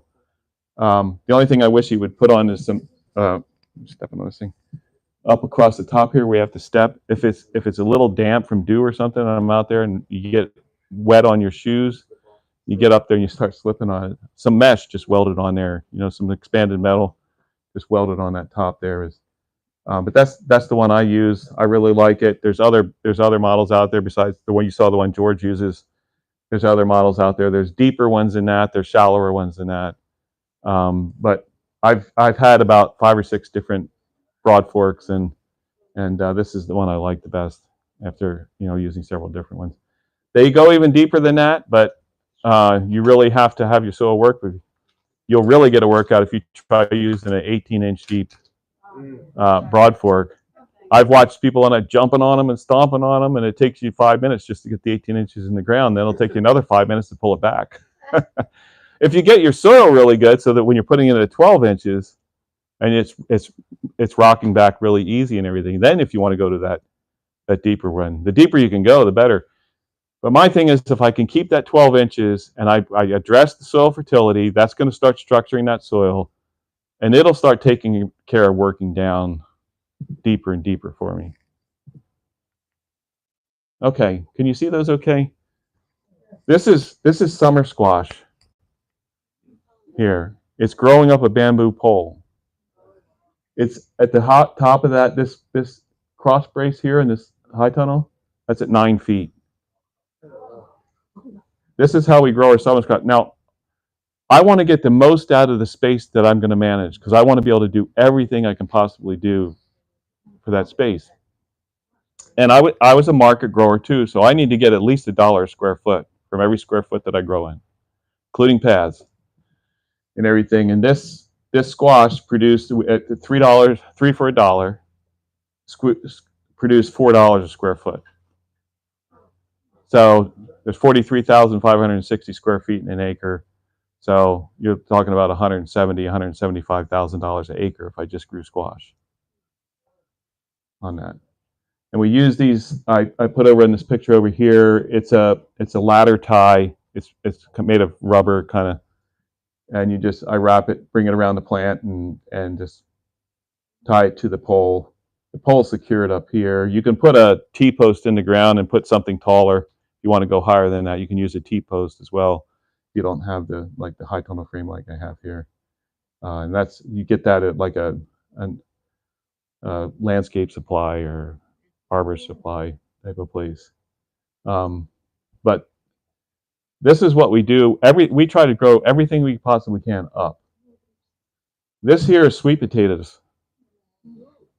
We produce 350 pounds of sweet potatoes out of 88 feet. And the thing is you know how you guys grown sweet potatoes? You know how much they spread? No, it's too cold here. Too cold here? I love a challenge. I bet I could help you to grow sweet potatoes. Huh? 4B, it's too cold. I bet we could do it. You mean here in? Let me tell you a story. No, we're in New Brunswick. Oh yeah, you're further north in New Brunswick. We're in the valley, so it's 4B zone. Cold, yeah. I love growing melons. I'll tell you a story. I love growing melons. And when I was at Eden Valley, it's a high desert climate. It could get warm during the day and cold at night. Doesn't hold heat. And we were in a valley, and so it pooled cold air and everything. But I said, I want to grow melons. And they said, you can't grow melons here. So I just figured out, okay, what do I have to do? What's going to have to be done here in order for melons to be able to grow and mature? I mean, you can grow them if they never mature. It's not really beneficial. But I put down drip tape. I put an IRT, what's called an IRT mulch, an infrared transmitting mulch. It's green or brown plastic mulch. It allows infrared to go through, but it doesn't allow visible light to go through. And it warms the soil. And it warms the water in the drip irrigation underneath there. And then I use floating rower cover, which you'll see here in the early part of the season, so I could start early enough. And by using those 3 techniques, I was getting melons like crazy at a place you're not supposed to be able to grow them. I just looked at what's the obstacle. Now, you may not be able to grow sweet potatoes. You may not be able to grow sweet potatoes. You may not be able to get enough heat accumulation and time and stuff like that. Obviously you're not going to grow pineapples in Alaska unless you have a greenhouse and you can provide the climate and everything that's necessary with it. But you can do a lot more than you think. First of all, if you have really good fertility, plants will grow faster than they normally do. And they will mature faster than they normally do. I know I'm keeping you guys a long time, but feel free. You won't offend me if you have to get up and go. They did some research in Wisconsin with summer squash. They wanted to see, they grew a cover crop of rye and vetch. They roll crimped it down, and that was one plot, and they planted summer squash into that. They had tilled soil. They planted squash into that, just into the tilled soil. They put plastic mulch down, and they planted through that on bare soil. And then they put a ground cover similar to the plastic mulch over the roll crimped cover crop. And the one that was in the plastic mulch on the roll crimped cover crop came in 3 weeks earlier than the bare ground one did, and the roll crimped one didn't do as well by itself because when you cover the soil, what happens when you cover the soil? Cools it. So it kept it cooler, but with the plastic mulch on there, it held the heat. But 3 weeks, 3 weeks is a big deal, especially if you're in a short season area. That's a pretty big deal and everything. So this was sweet potatoes. Remember I told you about the Duraladder stuff that we use hoops and everything? That's what this is here. I had this picture in here. You see how they have the 2 wire lines and the crosses in it? I just bent it over here and hung it over. I have these pipe running in my high tunnel. Just hung it over there. And sweet potatoes don't have tendrils that grab on, so you have to attach them to the. So I have what's called a max tapener. There's this little green. You'll see these little green. And you just clip it. Pop it, pulls the tape out, round it, clip it. It's concrete block wall reinforcement. Duraladder, I think, is a brand that was what I had gotten. This stuff is 4 inches wide. You can get it wider. It goes all the way out to about this wide. You can get it narrower as well. But like I said, we just took and put all of that, what had been spread out all over the ground, put it up in the air, got better air exchange, got better access to CO2, got better access to sunlight, and we could utilize the space that otherwise would have all these vines all over it, we could use to grow something else. And in fact, if we grow shade-loving crops, we were talking about lettuce. Somebody was talking about lettuce.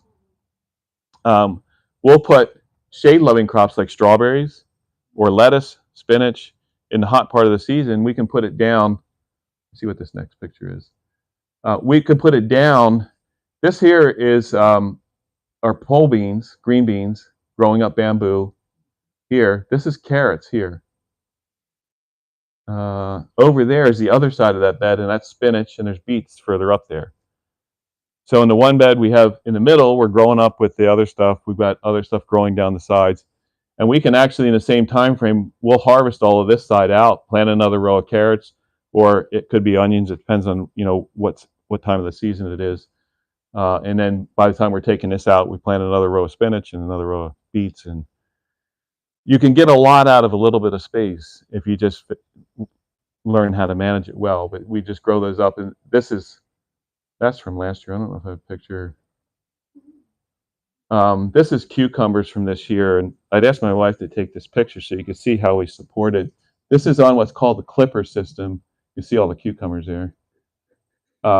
It's a wire rod that comes down, it hangs up here, comes down about this far, and then you bring it up to there, and there's a padded clip that you use to hold it to that rod. And you just use 2 of those clips, and in order to bring it down, because we lower it, and we run it around in a circle, and we keep growing.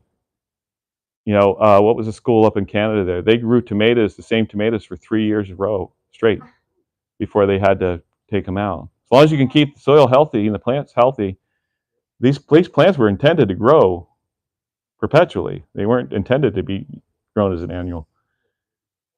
But growing it up, there's different methods you can do to hold them up and everything. But we grow cucumbers up, we grow our peppers, our eggplant. Everything gets trained and pruned and trained up strings or up one type or another. These programs. You saw the beans going up, the sweet potatoes going up, and then stuff that we can put down along the sides of the rows. Other crops we put down along the sides of those rows. And the companion planting there, remember I talked about diversity and how the value of that helps, with that too, to have a variety of things growing there. Did I see a hand go up somewhere? I was just asking, so on the companion end, when you're saying about companion crops and making sure that they're upright, growing upwards, and you're talking about training them. So I hate to tell you this, the majority of people don't know how to effectively grow up. Right. Yeah. So you have to train the human being. Yeah. We would need to do a class on how to do that, because there's just so you know, I know there's some people from Canada in here. Dubois Agro Innovation in Quebec is a great source for supplies. for you to access supplies, I think growing in certain supplies. states too. They have 2 websites. They do United States. Yeah, as they do well. the U.S. I get stuff from Dubois myself down in Kentucky. How do you 'Cause spell it- that? DUBOIS. Agriculture. Dubois, is it agriculture or agro innovation? Agro innovation. Okay, here's the row cover George was illustrating. This isn't outside at our place. This was several years ago. But you can see how the bed is hooped over. We have wider beds, and so we use that Duraladder because we can span wider spaces with it, and we can crisscross it, and that gives it more strength than a hoop going straight over.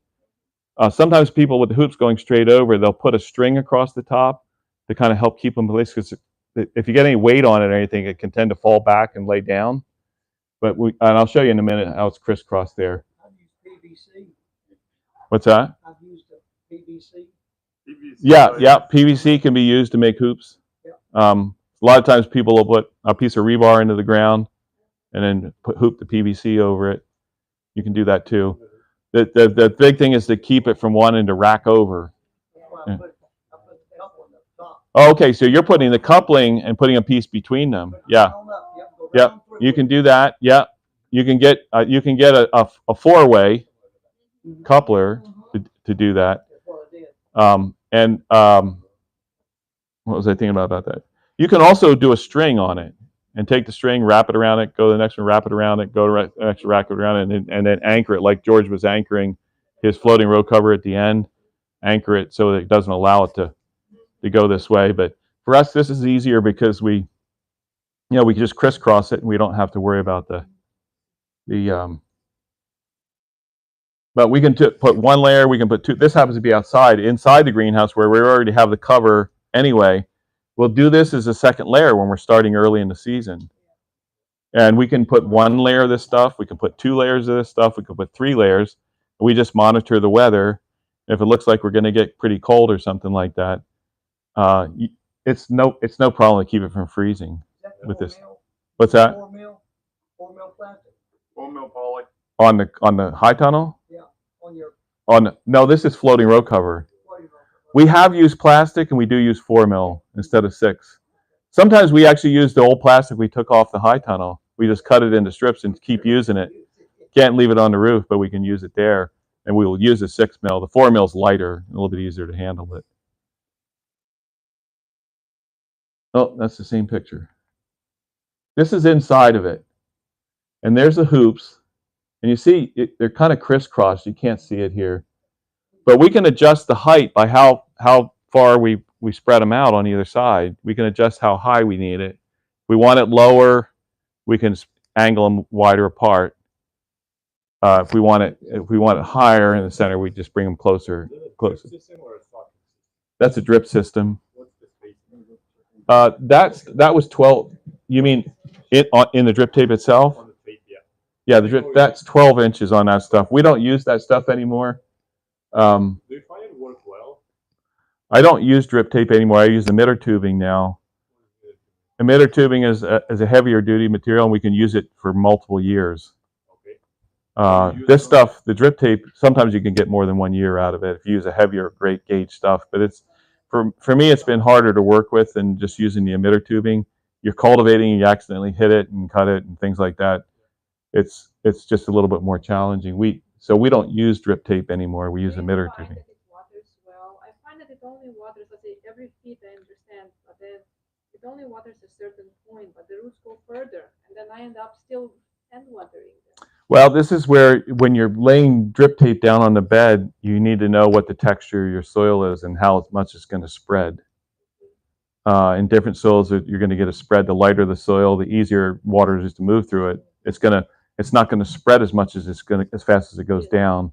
In a heavier soil, it's going to spread out a lot more than it'll go more than the distance it's going to go down, and then in between, yeah. So, say, just for sake of example, if you have a row of tomatoes, would you use 1 tape just near the rootstock, or you would use 2 tapes at 6-inch intervals? How would you do? Because if you put like only one tape, it would just go, they say, like what, up to 4 inches, 5 inches in diameter around the Yeah, drip. some people just put the one but I want my roots to be able to access Yeah. as much area as possible. So on our beds now, which is a 4-foot wide bed, we have 3 rows. 3 rows. So we have one 6 inches in from the side on either side, and one going down the center, so that water, the whole area gets. So do you find overhead more even distribution kind of versus the drip? So like overhead sprinklers. Yeah. We actually have overhead sprinklers too, and early in the season, we'll use overhead sprinklers sometimes because we can put more water on. It also depends on what you're trying to accomplish. Right. In our climate where it can get humid and high humidity and stuff like that, we want to avoid wetting the stuff as much as possible. So early in the season, when stuff is young and it's not as big a deal, we got more air flow. We'll use the overhead sprinklers to water, but then we go to and we also keep the emitter tubing off the bed, because then we can cultivate easier. Once you put that stuff down on the bed, it makes it a little bit more of a challenge to cultivate. You can do it. It's not that you can't do it, but it's a little bit more of a challenge to do it. So it can be a combination. It's looking at your context, your environmental conditions and everything. And like I said, we want to keep it dry as possible. So we stop with the sprinklers, and we just go to the emitter tubing. Now, if you have really healthy soil and you have really healthy plants, them getting wet is not going to be as big of a deal as if you don't have really healthy conditions yet and everything on it. So I try to sit down with a grower. I mean, sometimes I actually go to a farm. Somebody wants to get set up. They want to do stuff. We go to the farm. We evaluate the soil. We evaluate the water. We evaluate the climate. We evaluate what they want to do. And then we set the system up that's going to work the most efficiently for them. I think the climate is one of the difficult ones to evaluate. Because like last year in New Brunswick, we had for almost a month and a half nonstop raining. Like the soil was so saturated, like the cabbage heads would not develop. Like you walk on the soil, it goes, and then some years it's dry. You just put water in. Like this year was one of the good years because not enough rains, but it's better less rain than it's too much. Well, the best you can do, I understand. I mean, this year we just got a decent rain. We've been without rain more or less for 2 months. Oh wow! And so developing your soil helps to buffer that, because it helps to drain this excess water through. But you have to realize you're leaching stuff with the water going through. It also helps to dry it out faster. But if you have good humus levels, that helps if you're in a dry condition. But you have to do the best that you can with what your averages are.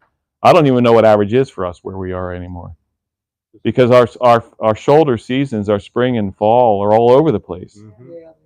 It's like we go from winter, bouncing to summer, bouncing back to winter, bouncing to summer, bouncing back to winter, and then all somewhere in summer. And then fall, we go from bouncing from summer to winter and back and forth and back and forth. We lost our whole blueberry crop last year because I couldn't. We went so many cycles of that high temperatures and then going down well below freezing, not just a degree or two. And then this year, we got so hot and dry, and we had a great crop. It looked like I had to do the same thing again, but I was able to keep them from freezing this year. Even though we did the same bouncing again, we had a great flower set, and we actually set a really good, set of blueberries. But then the rain shut off, and a component on my irrigation system. I've irrigated more this year than I've done in the last 10 years combined. But a component on my irrigation system failed, and nobody stocks anything anymore. No. So it took me like 3 days to get something, to fix it, to replace it, and everything. In the meantime, all the berries have been set. They were little like this, and they just went into crisis mode and rapid ripening. So you have all these little BBs for blueberries. They would have been a great crop, but just because we couldn't irrigate, because we couldn't get the part, and that was just getting it in, spending a ton of money to have it overnight shipped to get it there, and then get it put back together and all of that kind of stuff. Do you have a question? Do you irrigate with wells or do you irrigate with rivers? I irrigate out of a pond. A pond. Yeah. As we capture rainwater into the pond. When I was in Colorado, I was out of a well, and it was terrible water.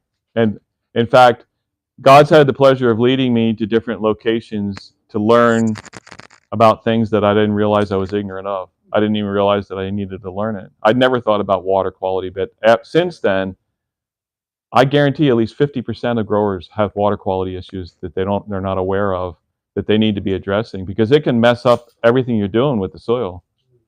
And that's a whole subject. That was one of the presentations I was going to do that we didn't manage to get to. Are you happy to irrigate out of a pond, or would you rather irrigate out of a river? I'm happy irrigating out of our pond because I've had the water tested there, and it's pretty good water. It's pretty clean. So we have minimal issues with using that pond water. I have an individual in Illinois who's having to irrigate out of a river. Problem is he's surrounded by commercial agriculture, and the nitrate levels and some few other things in the water in that river are problematic. So we had to make adjustments to how much nitrogen is. Like, this is how much you're going to get if this is how much you're going to have to. The grower has to make adjustments. If he's going to have to water a lot more, he's going to have to adjust nitrogen applications and stuff like that, because he's going to get way more out of the water. And there were so few other issues that were problematic for it. And his bigger problem is they're spraying all around him. So it makes it kind of hard to grow clean food with it. But okay, I think that was the last one. But It is, right? What do I think of no-till gardening? I think no-till. I think minimal disturbance is ideal, but you have to have the right soil conditions for that to work well. Yeah. So your objective should be minimal disturbance, but getting there may require disturbance in order to get there. But eventually you want to get so you leave them. Like cover cropping, and then we use hay. It's dead. It's dying.